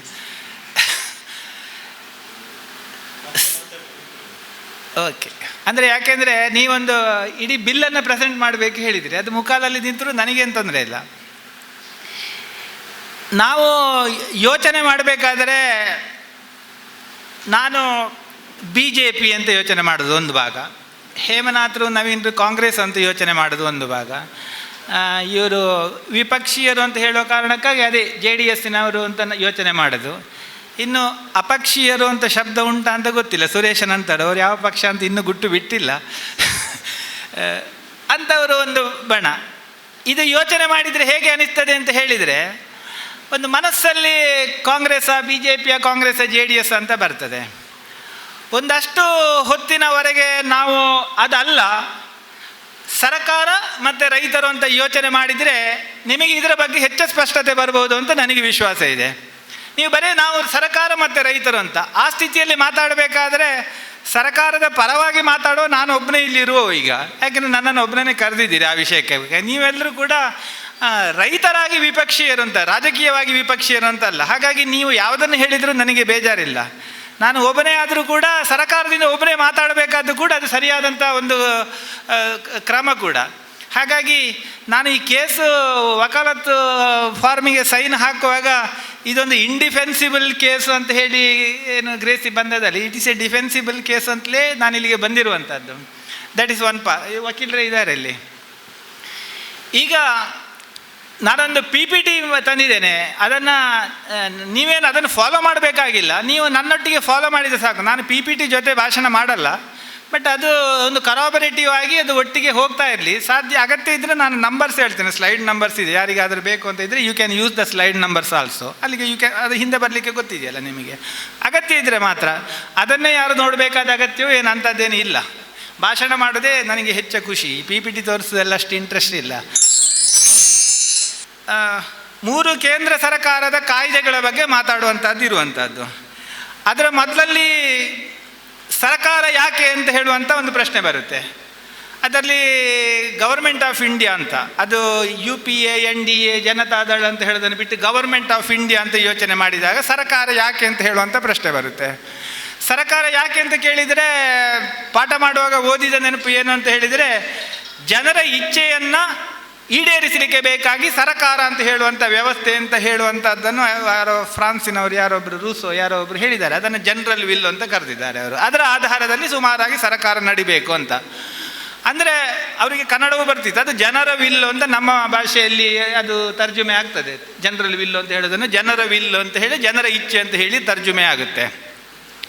ಅಂದರೆ ಊರಿನಲ್ಲಿ ಜನ ಏನನ್ನು ನಿರೀಕ್ಷೆ ಮಾಡ್ತಾರೆ, ಊರಲ್ಲಿ ಜನರಿಗೆ ಯಾವ ಸಮಸ್ಯೆ ಇದೆ, ಅದನ್ನು ಪರಿಹಾರ ಮಾಡುವಂಥ ರೀತಿಯಲ್ಲಿ ಸ್ಪಂದಿಸಬೇಕಾದಂಥದ್ದು ಸರ್ಕಾರದ ಕರ್ತವ್ಯ ಅಂತ ಹೇಳುವಂಥದ್ದು ಇದರ ಮೂಲ ಸ್ವರೂಪ. ಉದಾಹರಣೆಗಾಗಿ ಇವತ್ತು ಕರೋನಾ ಬಂದಂಥ ಸಂದರ್ಭದಲ್ಲಿ ಸರ್ಕಾರ ಕರೋನಾಕ್ಕೆ ಸ್ಪಂದಿಸುವಂಥ ಸಂದರ್ಭದಲ್ಲಿ ಅದನ್ನು ಬಿಟ್ಟು ಬೇರೆ ಇನ್ನೇನೋ ಸಂಗತಿಗಳನ್ನು ಮಾಡ್ತಾ ಇದ್ದರೆ ಆ ಸಮಯದ ಸಮಸ್ಯೆಗೆ ಅದು ಸ್ಪಂದಿಸ್ತಾ ಇಲ್ಲ ಅಂತ ಹೇಳುವಂಥ ಸರ್ಕಾರ ಆಗ್ತದೆ. ಮತ್ತು ಪ್ರಾಬೆಬ್ಲಿ ಆ ಸರ್ಕಾರ ಅನ್ಪಾಪ್ಯುಲರು ಆಗ್ತದೆ ಮತ್ತು ಅದು ಸೋತು ಹೋಗ್ತದೆ. ಚಾರಿತ್ರಿಕವಾಗಿ ಸೋತು ಹೋಗಿದೆ ಅಂಥ ಸರ್ಕಾರಗಳು ಜನರ ಇಚ್ಛೆಗೆ ವಿರುದ್ಧವಾಗಿ ಹೋಗಿದ್ರೆ. ಹಾಗಾಗಿ ಇವತ್ತು ನಾವು ರೈತರ ಬಗ್ಗೆ ಮಾತಾಡಬೇಕಾದ್ರೆ ರೈತರ ಜನರ ವಿಲ್ ಅಥವಾ ಜನರ ಇಚ್ಛೆ ಏನು ಅಂತ ಕೇಳಿದರೆ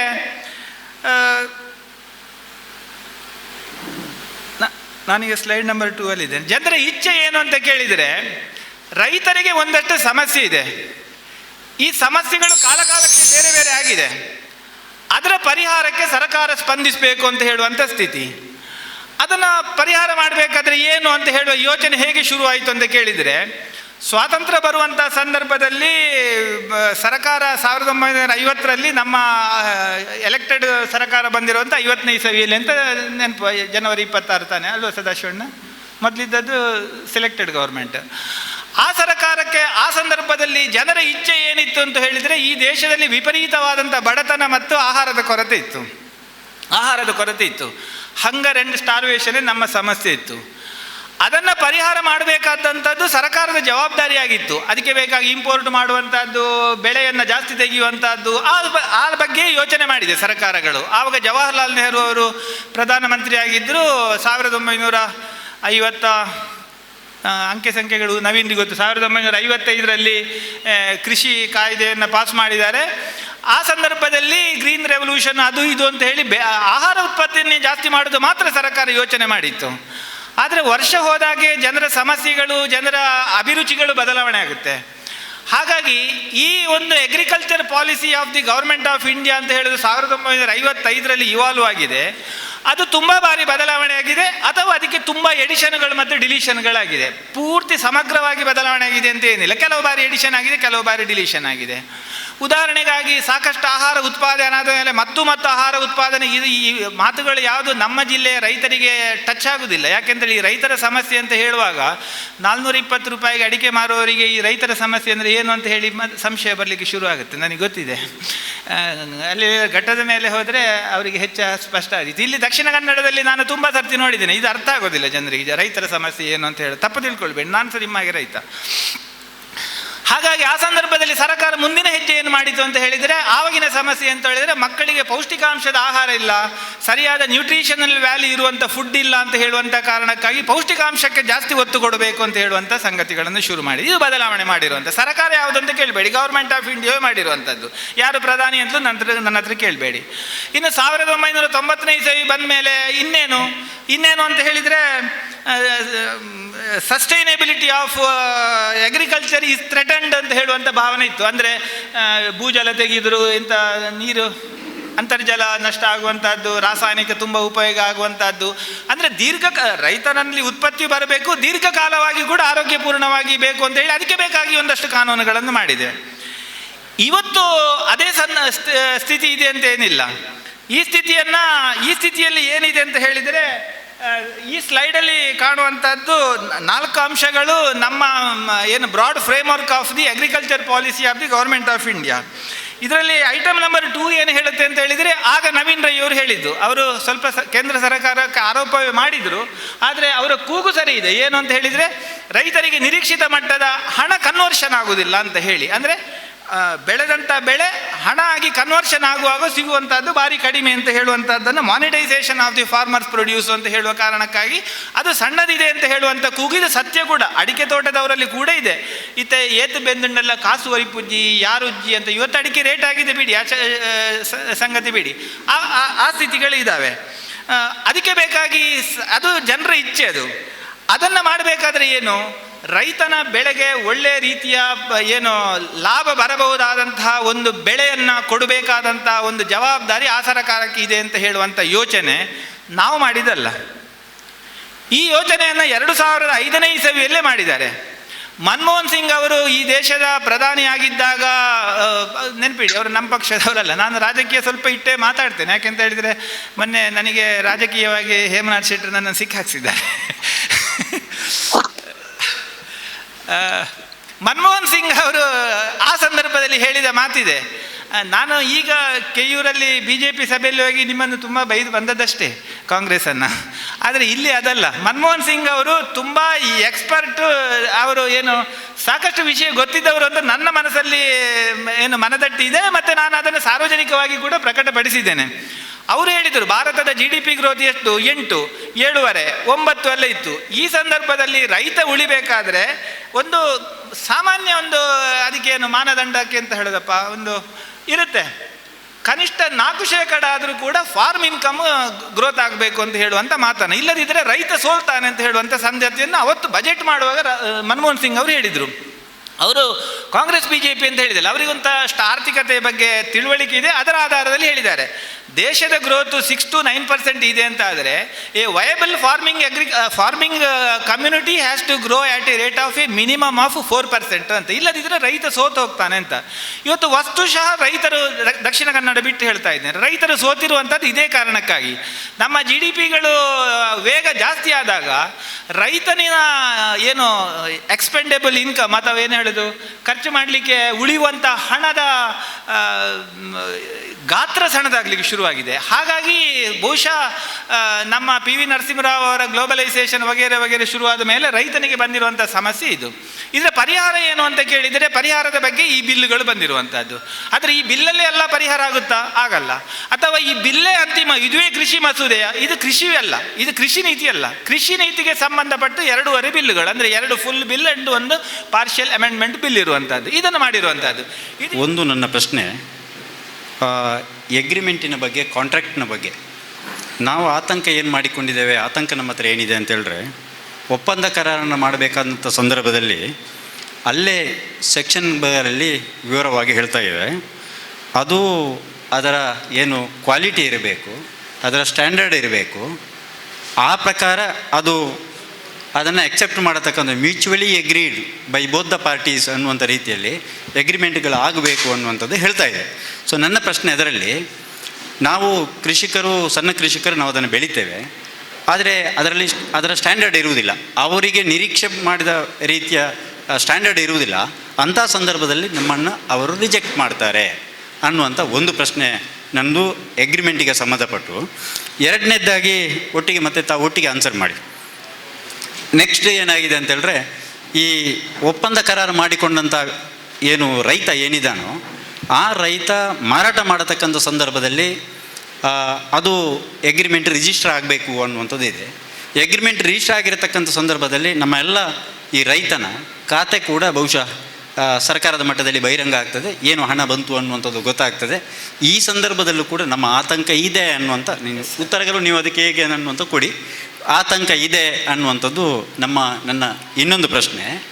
ಮೂರನೇ ಪ್ರಶ್ನೆ ತಾವು ಇಟ್ಕೊಂಡಿದ್ರೆ ಮೂರನೇ ಪ್ರಶ್ನೆ ನಂದು, ರೈತರು ಅಂತ ಹೇಳಿದ ತಕ್ಷಣ ನಾನು ರೈತ, ನಾನು ಬೆಳೆದಿರತಕ್ಕಂಥ ಇದನ್ನು ಮಾತ್ರ, ನಾನು ಪ್ರಾಡಕ್ಟನ್ನು ಮಾತ್ರ ಕೊಡತಕ್ಕಂಥದ್ದಲ್ಲ.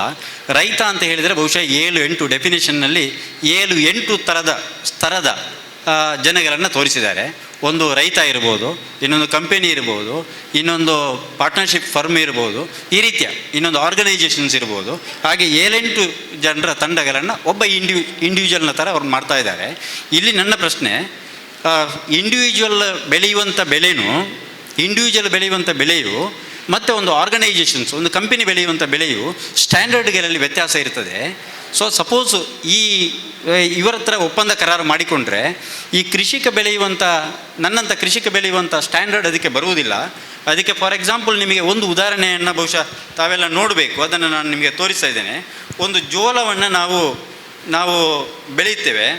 ಆ ಜೋಳ ಬೆಳೆದಂಥ ಸಂದರ್ಭದಲ್ಲಿ ಅದು ನಾವು ಬೆಳೆದಂಥದ್ದು ಮತ್ತು ಆರ್ಗ್ಯಾನಿಕ್ ಕಂಪೆನಿಗಳು ಬೆಳೆದಿರತಕ್ಕಂಥ ಜೋಳ ಮತ್ತು ಅದರ ದರವನ್ನು ನಾನು ನಿಮ್ಮ ಮುಂದೆ ತೋರಿಸ್ತೇನೆ. ಈ ಜೋಳ ಇದು ನಾವು ಬೆಳೆದಿರತಕ್ಕಂಥ ಜೋಳ ಸರ್, ಇದು ನಾವು ಬೆಳೆದಿರತಕ್ಕಂಥ ಜೋಳ. ಇದೇ ಜೋಳಕ್ಕೆ ಆರ್ಗ್ಯಾನಿಕ್ ಕಂಪನಿಯವರು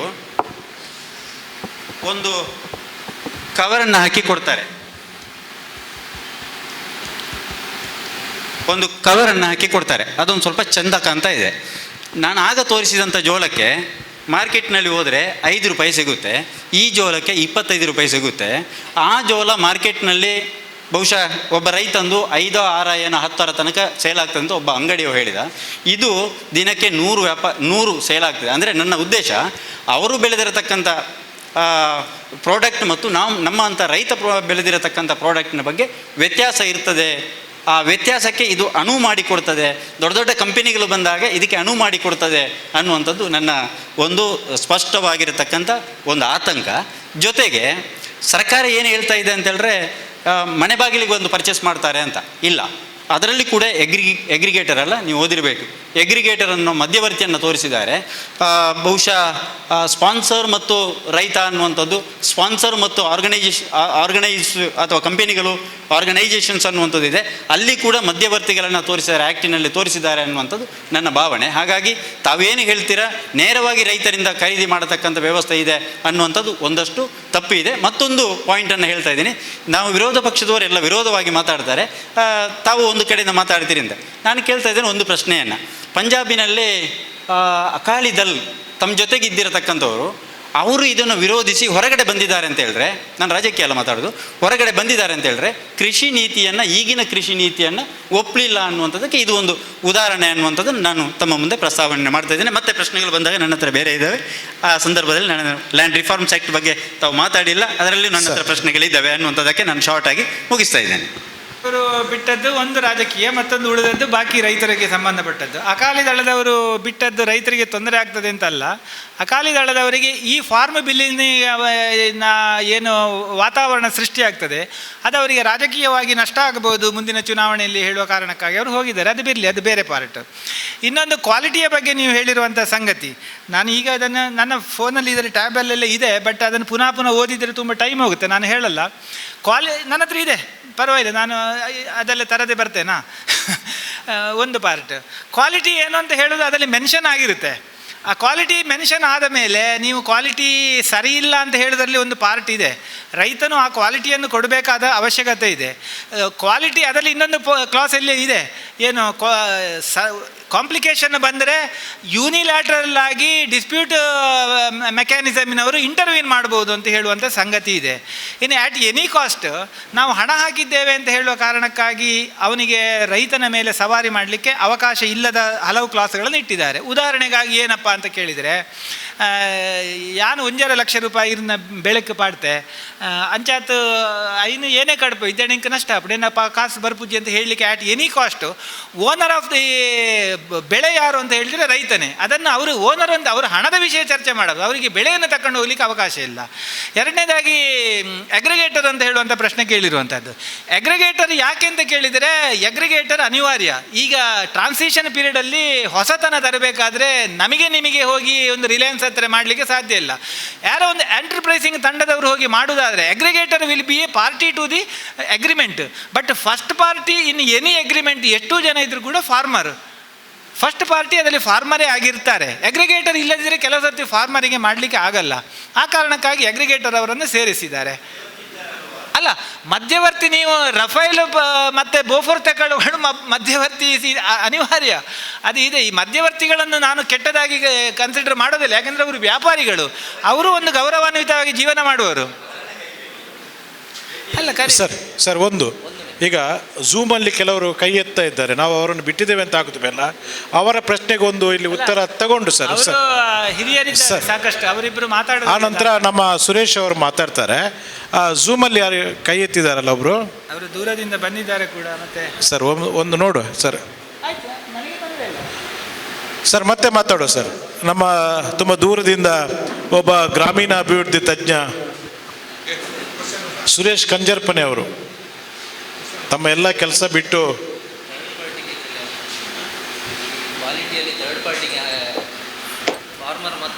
ಇವ್ರದ್ದು ಸರ್ ತಾವು ಬನ್ನಿ, ಇವ್ರದ್ದೊಂದು ಪ್ರಶ್ನೆ ಆಗ್ತಾ ಉಂಟು, ತಾವು ಬನ್ನಿ. ಕ್ವಾಲಿಟಿ ಥರ್ಡ್ ಪಾರ್ಟಿಯಿಂದ ಆಗ್ತದ? ಫಾರ್ಮರ್ ಮತ್ತು ಕಂಪನಿಯೊಟ್ಟಿಗೆ ಫಾರ್ಮರ್ಸ್ ಮತ್ತು ಕಂಪನಿಯೊಟ್ಟಿಗೆ ಅಗ್ರಿಮೆಂಟ್ ಆಗುವಾಗ ಅದು ಕ್ವಾಲಿಟಿ ಥರ್ಡ್ ಪಾರ್ಟಿ ಅವರಿಂದ ಇನ್ಸ್ಪೆಕ್ಷನ್ ಆಗ್ತದ ಅಂತ. ಆ್ಯಕ್ಚುಲಿ ಅಗ್ರಿಮೆಂಟಲ್ಲಿ ಇನ್ ಡಿಟೇಲ್ ಇದನ್ನು ಬರಿಬೇಕು ಅಂತ ಹೇಳಿ ಅದಕ್ಕೊಂದು ಪ್ಯಾಟರ್ನ್ ಕೂಡ ತಯಾರಾಗ್ತಾ ಇದೆ, ಅಗ್ರಿಮೆಂಟ್ ಪ್ಯಾಟರ್ನ್ ಅಂತ ಹೇಳುವಂಥದ್ದು. ಹಾಂ, ಹಾಂ ಮ್ಯೂಚುವಲ್ ಅಂಡರ್ಸ್ಟ್ಯಾಂಡಿಂಗ್ ಅಲ್ಲಿ ಇಲ್ಲ ಇಲ್ಲ ಕ್ವಾಲಿಟಿ ಈಗ ಉದಾಹರಣೆಗಾಗಿ ನೀವು ತಕೊಂಡ ವಸ್ತು ಸರಿ ಇದೆಯಾ ಇಲ್ವಾ ಅಂತ ಯಾರು ಜಡ್ಜ್ ಮಾಡುವುದು ಅಂತ ಹೇಳುವಂಥ ಪ್ರಶ್ನೆ ಇರುವಂಥದ್ದು. ಅವರು ಸರಿ ಇಲ್ಲ ಅಂತ ಹೇಳಿದರೆ ಅವರು ಏನು ಅಧಿಕೃತವಾಗಿ ಫಾರ್ಮಿಗೆ ಬಂದು ಇದು ಸರಿ ಇಲ್ಲ ಅಂತ ಹೇಳಬೇಕು ಹೊರತು ಅಲ್ಲಿಗೆ ಫಾರ್ಮ್ ಗೇಟಿಂದ ಹೊರಗೆ ಹೋದ ಮೇಲೆ ಹೇಳಲಿಕ್ಕೆ ಅವರಿಗೆ ಅವಕಾಶ ಇಲ್ಲ. ಇನ್ನು ನೀವು ಹೇಳಿದಾಗೆ ಏನು ಡ್ಯೂಬಿಯಸ್ ಮೀನ್ಸಲ್ಲಿ ಅಧಿಕಾರಿಗಳನ್ನು ಒಳಗೆ ಹಾಕಿ ಮಾಡೋದು ಬೇರೆ ಬಿಟ್ಟು, ಆದರೆ ಫಾರ್ಮ್ ಗೇಟಿಂದ ಹೊರಗೆ ಒಮ್ಮೆ ನಿಮ್ಮ ಪ್ರಾಡಕ್ಟ್ ಹೋಯಿತು ಅಂತ ಹೇಳಿದರೆ ಅದು ಸ್ಟ್ಯಾಂಡರ್ಡ್ ಏನು ಕ್ವಾಲಿಟಿ ಅಂತ ಹೇಳಿ ಬೈಯರ್ ಒಪ್ಪಿದ ಅಂತ ಲೆಕ್ಕ, ಮತ್ತೆ ಅವನಿಗೆ ಅದನ್ನು ರೆಫ್ಯೂಟ್ ಮಾಡಲಿಕ್ಕೆ ಅವಕಾಶ ಇಲ್ಲ. Thank you sir. ಈಗ ಎಲ್ಲ ಗೆಳೆಯರಿಗೆ ನಮಸ್ಕಾರ.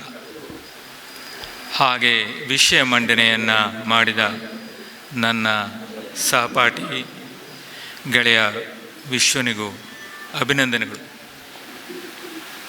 ದಕ್ಷಿಣ ಕನ್ನಡಗೆ ಇಂಥದ್ದೊಂದು ಕಾರ್ಯಕ್ರಮ ಬೇಕಿತ್ತು. ವಸ್ತುನಿಷ್ಠವಾಗಿ ಎಲ್ರಿಗೂ ಒದಗಿ ಬರುವ ಒಂದು ಆತಂಕವನ್ನು ಚರ್ಚಿಸಬೇಕಾದ ಒಂದು ವೇದಿಕೆ.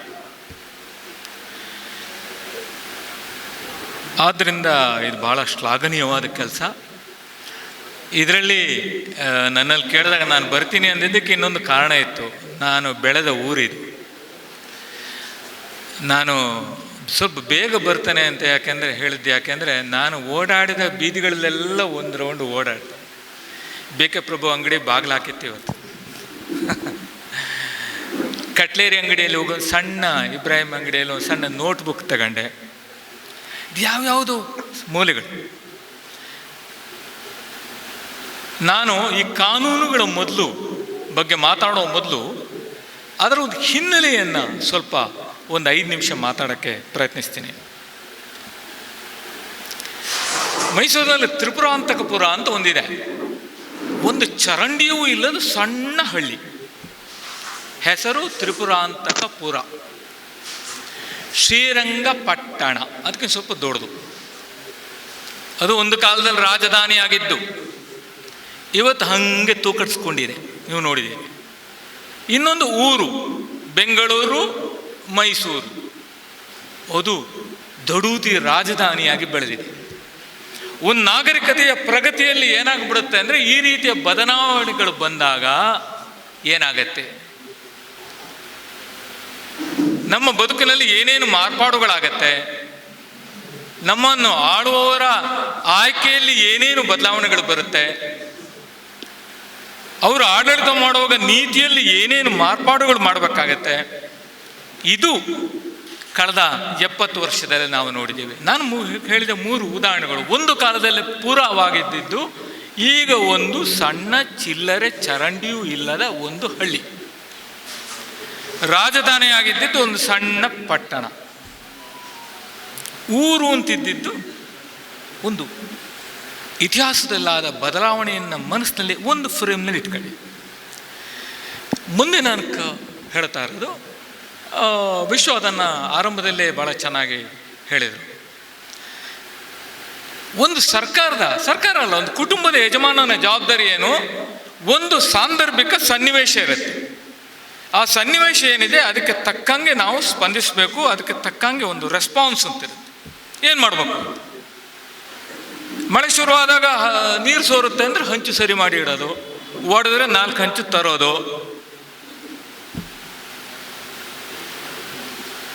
ಕೆಲವು ಸಣ್ಣ ಪುಟ್ಟ ಮ್ಯಾನೇಜ್ಮೆಂಟಿನ ವಿಷಯಗಳು, ಇನ್ನು ಕೆಲವು ಬಂಡವಾಳ ಹೂಡಿಕೆಯ ವಿಷಯಗಳು. ಹಂಚು ಅಲ್ಲಿಂದ ಇಲ್ಲಿಗೆ ಸರಿಪಡಿಸೋದಾದ್ರೆ ಪರವಾಗಿಲ್ಲ, ಒಂದು 50 ಹಂಚು ತರಬೇಕು, ಮೂಲೆ ಹಂಚು ತರಬೇಕು ಅಂದರೆ ಇನ್ನೂ ಸ್ವಲ್ಪ ಯೋಚನೆ ಮಾಡಬೇಕಾಗತ್ತೆ. ಇದು ಒಂದು ಸರ್ಕಾರ ಇದನ್ನು ಹೇಗೆ ಯೋಚಿಸುತ್ತೆ ಅಂತ.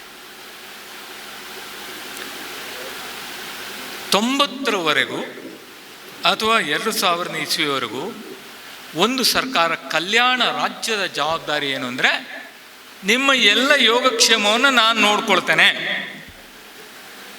ಪ್ರತಿಯಾಗಿ ನಾವು ತೆರಿಗೆ ಕಟ್ತೀವಿ.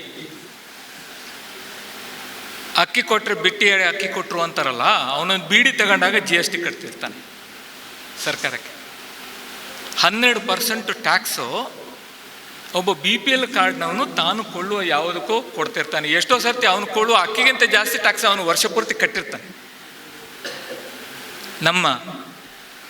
ಆದರೆ 2000 ಇಸ್ವಿಯಿಂದ ಮತ್ತೆ ಬಂದ ಬಹಳ ಮುಖ್ಯವಾದ ನೀತಿ ಬದಲಾವಣೆ ಯಾವುದು ಅಂದರೆ ವಿಡ್ರಾಯಲ್ ಆಫ್ ದಿ ಸ್ಟೇಟ್. ಸರ್ಕಾರ ಜವಾಬ್ದಾರಿಗಳಿಂದ ಹಿಂದೆ ಸರಿತಾ ಹೋಗುವಂಥದ್ದು. ಯಾವ್ಯಾವುದರಲ್ಲಿ ಯಾವ್ಯಾವುದೋ ನಮ್ಮ ಮೂಲ ರಚನೆಗಳು ಮೂಲ ಸಂರಚನೆಗಳನ್ನು ಮಾಡಬೇಕು. ಉದಾಹರಣೆಗೆ ಒಂದು ಹೊಳಗೆ ಪಾಲ ಹಾಕೋದು ನಾವು ಮಾಡ್ತಿದ್ದು, ಸಾಕಾಗಲ್ಲ. ಸೇತುವೆ ಅಷ್ಟು ಕಟ್ಟೋದಕ್ಕೆ ಒಂದು ಸಮುದಾಯದ ಹತ್ರ ಇಲ್ಲ, ಆದ್ದರಿಂದ ಸರ್ಕಾರ ಅದನ್ನು ಮಾಡುತ್ತೆ. ಸರ್ಕಾರಕ್ಕೆ ಹೆಚ್ಚುವರಿ ಹಣ ಇರುತ್ತೆ, ಆ ಹಣದ ಮೂಲಕ ಅದು ಒಂದು ಕಾಯಂ ಆದಂಥ ಪರಿಹಾರವನ್ನು ನೀಡುತ್ತೆ.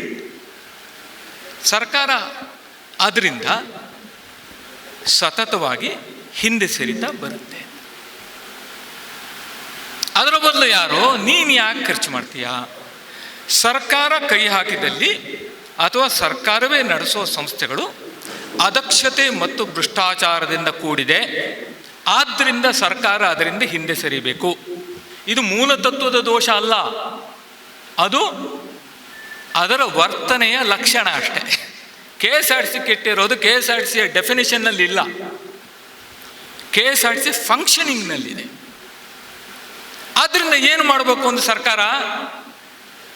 ಅದರ ನಿರ್ವಹಣೆಯಲ್ಲಿ ಸುಧಾರಣೆ ತರಬೇಕೇ ಹೊರತು ಅದನ್ನು ಅಬ್ಯಾಂಡನಿಂಗ್ ಅಂತಾರೆ, ಅದನ್ನು ಕಿತ್ತು ಹಾಕೋದಲ್ಲ. ಸರ್ಕಾರ ಮೂಲತಃ ಮಾಡ್ತಾ ಇರೋ ವಂಚನೆ ಮತ್ತು ಆತ್ಮವಂಚನೆ ಯಾವುದು ಅಂದರೆ, ನೋಡಿ ಇದು ಸರಿ ಇಲ್ಲ ಆದ್ರಿಂದ ಇದನ್ನು ಕಿತ್ತಾಕ್ತೀವಿ ಅಂತ ಯಾರಪ್ಪ ಸ್ಥಾಪನೆ ಮಾಡಿದ್ದು? ನೀನೇ ತಾನೆ. ಅದಕ್ಕೆ ಬೇಕಾದ ಬ್ರೀನ್ ಪವರ್ ಅರಸು ಅವರು ಹೇಳಿದ್ರು. ಒಂದು ಐಡಿಯಾವನ್ನು ನಾನು ಕೊಟ್ಟಾಗ ಅದನ್ನು ಇಂಪ್ಲಿಮೆಂಟೇಬಲ್, ಅನುಷ್ಠಾನ ಯೋಗ್ಯವಾದ ವರದಿಯನ್ನಾಗಿ ನನಗೆ ತಂದು ಕೊಡೋದಕ್ಕೆ IAS ಅಧಿಕಾರಿಗಳನ್ನು ಇಟ್ಟಿದ್ದೀನಿ. ನಾನು ಹೇಳಿದ್ದನ್ನು ಮಾಡೋದಾದ್ರೆ ಒಬ್ಬ STC ಸಾಕು. ಈ ದೇಶದ ಅತ್ಯುತ್ತಮವಾದ ಮೆದುಳುಗಳು ನಮ್ಮ ಅಧಿಕಾರಿಗಳಾಗಿದ್ದಾರೆ, ಅತ್ಯುತ್ತಮವಾದ ಮೆದುಳುಗಳು ನಮ್ಮ ಸರ್ಕಾರಿ ಇಲಾಖೆಗಳಲ್ಲಿ ಇದ್ದಾವೆ ಅನ್ನೋದು ನಮ್ಮ ಗ್ರಹಿಕೆ. ಇದು ಮನಸ್ಸಲ್ಲಿಟ್ಕೊಳ್ಳಿ. ಸರಿ, ಕಾಲ ಬದಲಾದಾಗ ಕೆಲವುದರ ಪಾತ್ರದಲ್ಲಿ ವ್ಯತ್ಯಾಸಗಳಾಗುತ್ತೆ. ಈಗ ನಾವು ಹಿತ್ತಾಳೆ ಪಾತ್ರೆಗಳನ್ನು ಬಳಸೋದಿಲ್ಲ, ದೊಡ್ಡ ದೊಡ್ಡ ಕಡಾಯಿಗಳನ್ನು ಬಳಸೋದಿಲ್ಲ, ಸರಿ ಒಪ್ಕೊಳ್ಳೋಣ. ಈಗ ಈ 3 ಕಾನೂನುಗಳ ಬಗ್ಗೆ ಒಂದು ಬ್ರೀಫ್ ಆಗಿ ನೋಡೋಕ್ಕೆ ಪ್ರಯತ್ನಿಸ್ತೇನೆ. ಮೊದಲನೇದಾಗಿ APMC ಬೈಪಾಸ್ ಬಿಲ್ ಅಂತ ಕರೀತಾರೆ. ಅದನ್ನು APMC ಸಂಪೂರ್ಣ ರೋಗಗ್ರಸ್ತವಾಗಿದೆ. ಅದರಲ್ಲಿ ರೈತನಿಗೆ ನ್ಯಾಯಯುತವಾದಂಥ ಬೆಲೆ ದೊರಕ್ತಾ ಇಲ್ಲ, ಅದರಲ್ಲಿ ರೈತರಿಗೆ ಅನ್ಯಾಯ ಆಗ್ತಿದೆ. ಸರಿ, ಯಾರು ಅನ್ಯಾಯ ಮಾಡ್ತಿರೋದು? ಸರ್, ಅಧಿಕಾರಿಗಳು ಮತ್ತು ಟ್ರೇಡರ್ಸು ಇಬ್ಬರೂ ಸೇರಿಕೊಂಡು ಅನ್ಹೋಲಿ ಅಲಯನ್ಸ್, ಅಪವಿತ್ರ ಮೈತ್ರಿ ಏರ್ಪಟ್ಟಿದೆ. ಸರಿ, ಅದಕ್ಕೆ ಪರ್ಯಾಯ ಏನು? ಅದನ್ನು ತಿದ್ದಬಹುದಾದ ಯಾವ ರೂಪುರೇಷೆಗಳು ಇಲ್ಲ. ಸರಿ, ಅಂದರೆ ಪಾಸಿಟಿ ಆಫ್ ಬ್ರೈನ್, ಪಾಸಿಟಿ ಆಫ್ ಐಡಿಯಾಸ್, ಚಿಂತನಾ ದಾರಿದ್ರ್ಯದಿಂದ ಬಳಲ್ತಾ ಇದ್ದಾಗ ನಮಗೆ ಇದನ್ನು ತಿದ್ದಕ್ಕಾಗಲ್ಲ, ಬಿಟ್ಬಿಡ್ತೀವಿ. ಹೊಸ ಒಂದು ಸ್ಟ್ರಕ್ಚರನ್ನು ನಾವು ತರ್ತೀವಿ, ಇದರ ಬದಲಿಗೆ ಇನ್ನೊಂದು. ಅದರಲ್ಲಿ ಏನಾಗಿದೆ ಅಂತ ನೋಡಿ. APMC ಅಧಿಕೃತವಾಗಿ ಅದರ ಬಗ್ಗೆ ಗೊತ್ತಿರೋರಿದ್ದಾರೆ.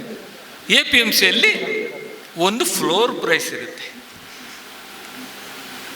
ಬಿಡ್ಡಿಂಗ್ ಮೂಲಕ ಕನಿಷ್ಠ ಬೆಲೆಯನ್ನು ನಿರ್ಧಾರ ಮಾಡ್ತಾರೆ. ನಿರ್ಧಾರ ಮಾಡುವಲ್ಲಿ ಅಪವಿತ್ರ ಮೈತ್ರಿಯ ಮೂಲಕ ಜಗ್ಗಬಹುದು, ಆದರೆ ಇದೆ. ಅದಕ್ಕೊಂದು ಟ್ಯಾಕ್ಸ್ ಹಾಕ್ತಾರೆ. ಆ ಟ್ಯಾಕ್ಸ್ ಎಲ್ಲಿಗೂ ಹೋಗಲ್ಲ, ಅದು ರಾಜ್ಯಗಳು ಗಳಿಸುವ ಒಂದು ರಾಜಸ್ವ ನಿಧಿ. ಆ ಮೂಲಕ ನಮ್ಮ ಎಷ್ಟೋ ಅಭಿವೃದ್ಧಿ ಕೆಲಸಗಳಾಗಿದೆ, ರಸ್ತೆ ಇರ್ಬೋದು ಇತ್ಯಾದಿಗಳು. ಹೊಸ ಸಂರಚನೆಯನ್ನು ಸಾದರಪಡಿಸಿದ್ರಲ್ಲಿ ಏನಿದೆ ಅಂತ ನೋಡಿ. ಒಂದು ಕಂಪ್ಯಾರಿಸನ್ ಬಿಟ್ವೀನ್ APMC 91ರಿಂದ ಎಲ್ಲ ಉದ್ಯಮಪತಿಗಳು ಸರ್ಕಾರದ ಹತ್ರ ಹೇಳಿದ್ದೇನು ಅಂದರೆ, ಲೆವೆಲ್ ಪ್ಲೇಯಿಂಗ್ ಗ್ರೌಂಡ್ ಇರಬೇಕು, ನಮಗೊಂದು ನೀತಿ ಸರ್ಕಾರಕ್ಕೊಂದು ನೀತಿ ಅಂತ ಇರಕೂಡ್ದು, ಎರಡೂ ಸಮಾನವಾಗಿರಬೇಕು, ಅಲ್ಲೊಂದು ಇಲ್ಲೊಂದು. ಸಮಾನವಾದ ಅವಕಾಶಗಳು, ರೂಲ್ಸ್ ಆರ್ ದಿ ಸೇಮ್ ಅಂತ. Look at the two systems. APMCಯ ಸೆಸ್ ಹಾಗೆ ಇದೆ, ಅಲ್ಲಿ ಯಾವುದೇ ತೆರಿಗೆಗಳಿಲ್ಲ. ಇಲ್ಲಿ ಯಾಕೆ ಬರ್ತಾನೆ? ಸಿಂಪಲ್ ಕಾಮನ್ ಸೆನ್ಸ್ ಅಲ್ವಾ? ಯಾವನೋ ಒಬ್ಬ 2 ರೂಪಾಯಿಗೆ ಕರ್ಕೊಂಡು ಹೋಗೋ ಬಸ್ಸಿನ ಬದಲು 5 ರೂಪಾಯಿಗೆ ಹೋಗೋ ಬಸ್ನಲ್ಲಿ ನಾವು ಹತ್ತೋದಿಲ್ಲ. ಸಿಂಪಲ್. ಸೊ APMCನ ನಾವೇನು ನಾಶ ಮಾಡ್ತಾ ಇಲ್ಲ. ಆದರೆ APMCಗೆ ಮೊದಲು ತೆಂಗಿನ ಮರಕ್ಕೆ ಹಿಂಗೆ ಇಡ್ತಿದ್ವಲ್ಲ, it will die a slow death. ಇದು ಬಹಳ ಮುಖ್ಯವಾಗಿ ಪರಿಗಣಿಸ್ಬೇಕಾಗ್ತದೆ. ಎರಡನೇದಾಗಿ MSP ಬಗ್ಗೆ. MSP ಅನ್ನೋದು ಬೈಯಿಂಗ್ ಬೇರೆ. ಸರ್ಕಾರ ಫುಡ್ ಕಾರ್ಪೊರೇಷನ್ ಆಫ್ ಇಂಡಿಯಾ ಮೂಲಕ ಅಥವಾ ಮಾರುಕಟ್ಟೆ ಕುಸಿತ ಆದಾಗ ಮಾರುಕಟ್ಟೆ ಮಧ್ಯ ಪ್ರವೇಶ ಅನ್ನೋದ್ರ ಮೂಲಕ ಸರ್ಕಾರ ಕೊಂಡುಕೊಳ್ಳೋದು ಬೇರೆ. MSP ಅನ್ನೋದು ಸರ್ಕಾರ ಅಧಿಕೃತವಾಗಿ ಒಂದು ಬೆಳೆಗೆ ತಗಲುವ ಉತ್ಪಾದನಾ ವೆಚ್ಚ ಎಷ್ಟು. ಒಬ್ಬ ಕೈಗಾರಿಕೋದ್ಯಮಿ ಅವನೇ ಮಾಡ್ತಾನೆ, ಸರ್ಕಾರ ಮಧ್ಯ ಪ್ರವೇಶ ಮಾಡೋದಿಲ್ಲ ಅಲ್ವಾ ಅದಕ್ಕೆ. ಒಂದು ಟೀ ಪೌಡ್ರಿಗೆ 100 ಗ್ರಾಮಿಗೆ 35 ರೂಪಾಯಿ ಅಂತ ರೆಡ್ ಲೇಬಲ್ಗೆ ಫಿಕ್ಸ್ ಮಾಡಿದಾಗ ಸರ್ಕಾರ ಮಿನಿಮಮ್ ಅಂತ ಮಾಡಿಲ್ಲ, ಅದನ್ನು MRP ಅನ್ನು ಫಿಕ್ಸ್ ಮಾಡಿ. ರೈತನಿಗಾಗುವಾಗ ಅವನ ಉತ್ಪಾದನಾ ವೆಚ್ಚವನ್ನು ಪರಿಗಣಿಸಿ ಕನಿಷ್ಠ ಇಷ್ಟು ಬೆಲೆಯನ್ನು ನಿಗದಿಪಡಿಸಿದರೆ ರೈತ ವಿಲ್ ಬ್ರೇಕ್ ಇವನ್ ಅಂತ, ಪ್ರಾಫಿಟ್ ಅಂತ ಹೇಳೋದಿಲ್ಲ ಅದು. ಇದು MSP. MSPಯಿಂದ ನಿಗದಿಪಡಿಸಿದಾಗ ಫುಡ್ ಕಾರ್ಪೊರೇಷನ್ ಇಂಡಿಯಾ ಭಾಳ ಮೇಜರ್ ಆದಂತ ತಗೊಳುತ್ತೆ. ಉಳಿದಿದ್ದಕ್ಕೆ ಮಾಡಿದಾಗ ಸರ್ಕಾರ ಮಧ್ಯಪ್ರವೇಶ ಮಾಡಿ ತಗೊಳುತ್ತೆ. ಎಷ್ಟು ಟನ್ನಲ್ಲ. ಒಂದು 15 ವರ್ಷ ಮೊದಲು ಅಡಿಕೆ ಬೆಳೆ ಕುಸಿದಾಗ ಕ್ಯಾಂಪ್ಕೋ ಅದೇ ಪಾತ್ರವನ್ನು ನಿರ್ವಹಿಸಿದ್ದಲ್ವಾ. It will send a floor ಪ್ರೈಸನ್ನು ನಿಗದಿಪಡಿಸುತ್ತೆ, ತಕ್ಕಡಿಯನ್ನು ಬ್ಯಾಲೆನ್ಸ್ ಮಾಡುವಂಥ ಕೆಲಸ. ಸೊ ಕ್ಯಾಂಪ್ಕೋದ ದರ ಎಷ್ಟು ಅಂತ ನೋಡಿ ಖಾಸಗಿಯವರು ಅದಕ್ಕಿಂತ 5 ರೂಪಾಯಿ ಜಾಸ್ತಿ ಮಾಡಿ ಕೊಂಡ್ಕೊಳ್ತಾರೆ. It will balance the trade, it will not dominate the trade. ಇದು 100ಕ್ಕೆ 100 ಫಸಲನ್ನು ಕೊಂಡುಕೊಳ್ಳುವಂಥ ಒಂದು ವ್ಯವಸ್ಥೆ ಅಲ್ಲ. ಮಾರುಕಟ್ಟೆಯಲ್ಲಿ ಒಂದು ಸಮತೋಲನವನ್ನು ಸಾಧಿಸುವಂಥ ಪ್ರಯತ್ನ. ಅದು it's completely missing in the new bill. ರೆಗ್ಯುಲೇಷನ್ನ ಜವಾಬ್ದಾರಿಯನ್ನು ಬಿಟ್ಟುಕೊಟ್ಟ ಯಾವ ಸರ್ಕಾರವೂ ಅದು ಸರ್ಕಾರ ಆಗಕ್ಕೆ ಸಾಧ್ಯ ಇಲ್ಲ.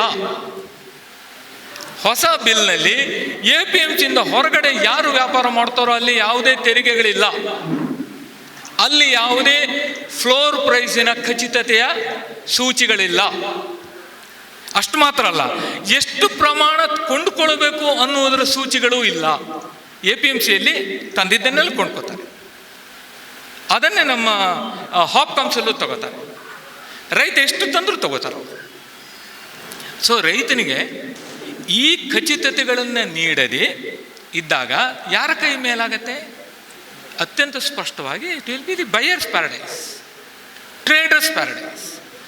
ಅವನು ತನ್ನಿ ಅಂತಾನೆ ತರ್ತಾರೆ, ಇಷ್ಟು ಮಾತ್ರ ತಗೋತೀನಿ ಅಂತ. ವೆನೆಲ್ ನಾವು ಏನನ್ನು ಅನುಭವಿಸಿದ್ವೋ ಅದು ಅಖಿಲ ಭಾರತ ಮಟ್ಟದಲ್ಲಿ ಆಗತ್ತೆ.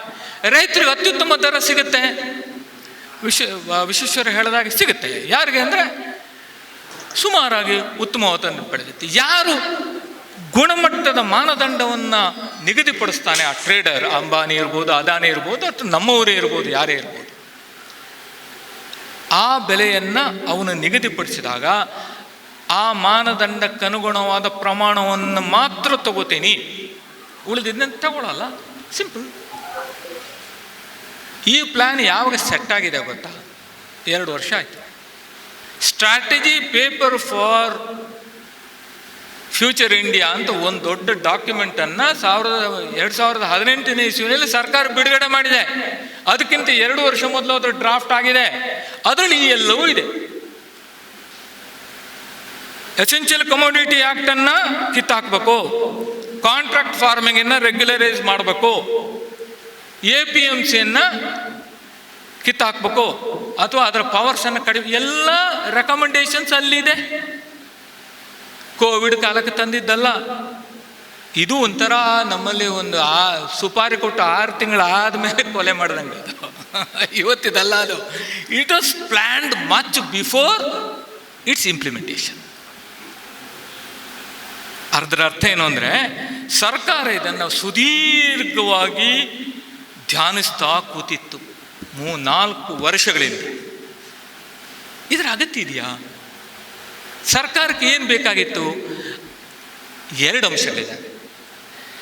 ಒಂದು, ನೀತಿ ಆಯೋಗದ ಇದು ಹೇಳುತ್ತೆ, ಅಯ್ಯೋ ನಮ್ಮ ದೇಶದಲ್ಲಿ ಏನೇನು ಸಮಸ್ಯೆ ಇದ್ದಾವೆ ಅಂತ ಒಂದಿಷ್ಟು ಹೇಳ್ತಾ ಹೋಗ್ತಾರೆ.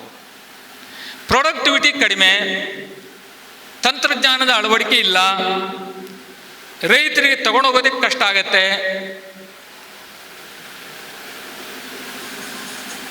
ಬೆಳೆಯನ್ನು ಬೆಳೆಯುವ ಕ್ರಮದಲ್ಲಿ ವೈಜ್ಞಾನಿಕತೆ ಇಲ್ಲ, ಅವರಿಗೆ ನಾಲೆಜ್ ಡಿಸಿಮಿನೇಷನ್ ಇಲ್ಲ, ತಿಳಿ ಹೇಳೋರಿಲ್ಲ. ಒಂದು ಪಟ್ಟಿ. ನಮ್ಮ ಸಂಶೋಧನೆಗೆ ನೀಡ್ತಾ ಇರುವ ಮೊತ್ತ ಭಾಳ ಕಡಿಮೆ. ಚೈನಾ 2% GDP ಖರ್ಚು ಮಾಡಿದ್ರೆ ನಾವು 0.7 ಕೂಡ ಮಾಡ್ತಾ ಇಲ್ಲ. ಅದನ್ನು ಜಾಸ್ತಿ ಮಾಡಬೇಕು ಅಂತ ಸರ್ಕಾರಕ್ಕೆ ಹೇಳುತ್ತೆ. ಸರ್ಕಾರ ಅದನ್ನು ಮಾಡಲ್ಲ. ಯಾಕೆ ಮಾಡಲ್ಲ ಅಂತ ಕೇಳೋ ಯೋಗ್ಯತೆ ಆ ನೀತಿ ಆಯೋಗಕ್ಕಿಲ್ಲ. ಇದು ಎದುರಿಗೆ ತೋರಿಸ್ತಾ ಇರುವಂಥ ಡಾಕ್ಯುಮೆಂಟ್.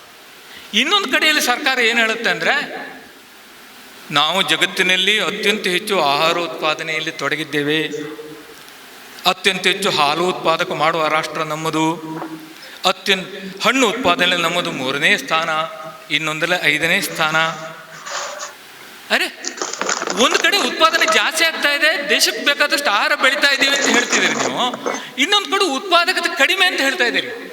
ಈ ಉತ್ಪಾದಕತೆ ಈಗ ಇರೋದ್ರ 2 ಪಟ್ಟಾದರೆ ಎಲ್ಲಿ ಮಾರ್ತೀರಿ ಅಲ್ವಾ?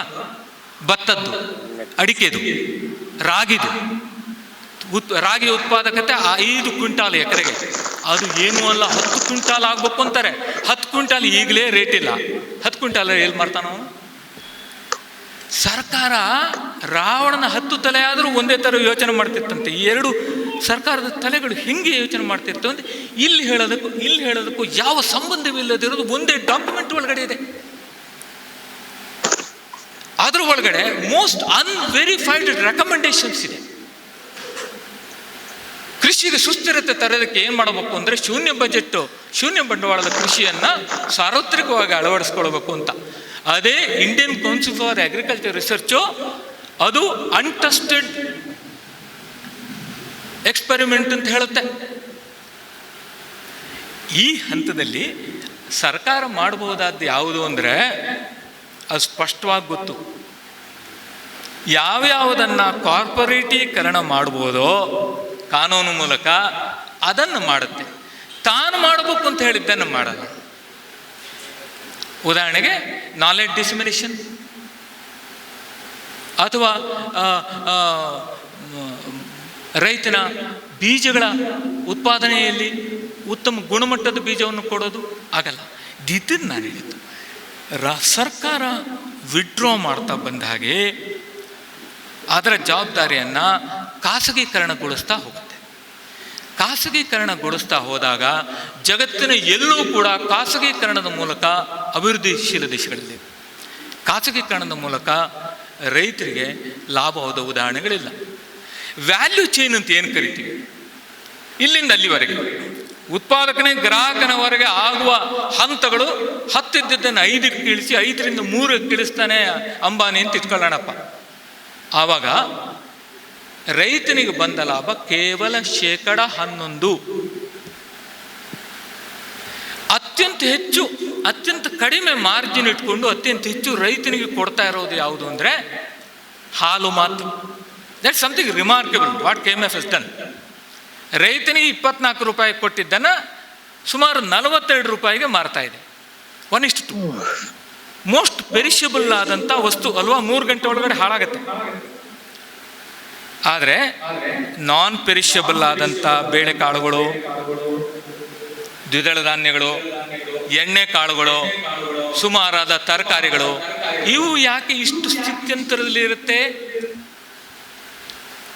ಅದನ್ನೊಂದು ಸುವ್ಯವಸ್ಥಿತವಾಗಿ ಸರ್ಕಾರಕ್ಕೆ ಮಾಡಕ್ಕೆ ಬರೋದಿಲ್ವಾ? There are models. ಅದರ ಅರ್ಥ ಏನು ಅಂತಂದ್ರೆ,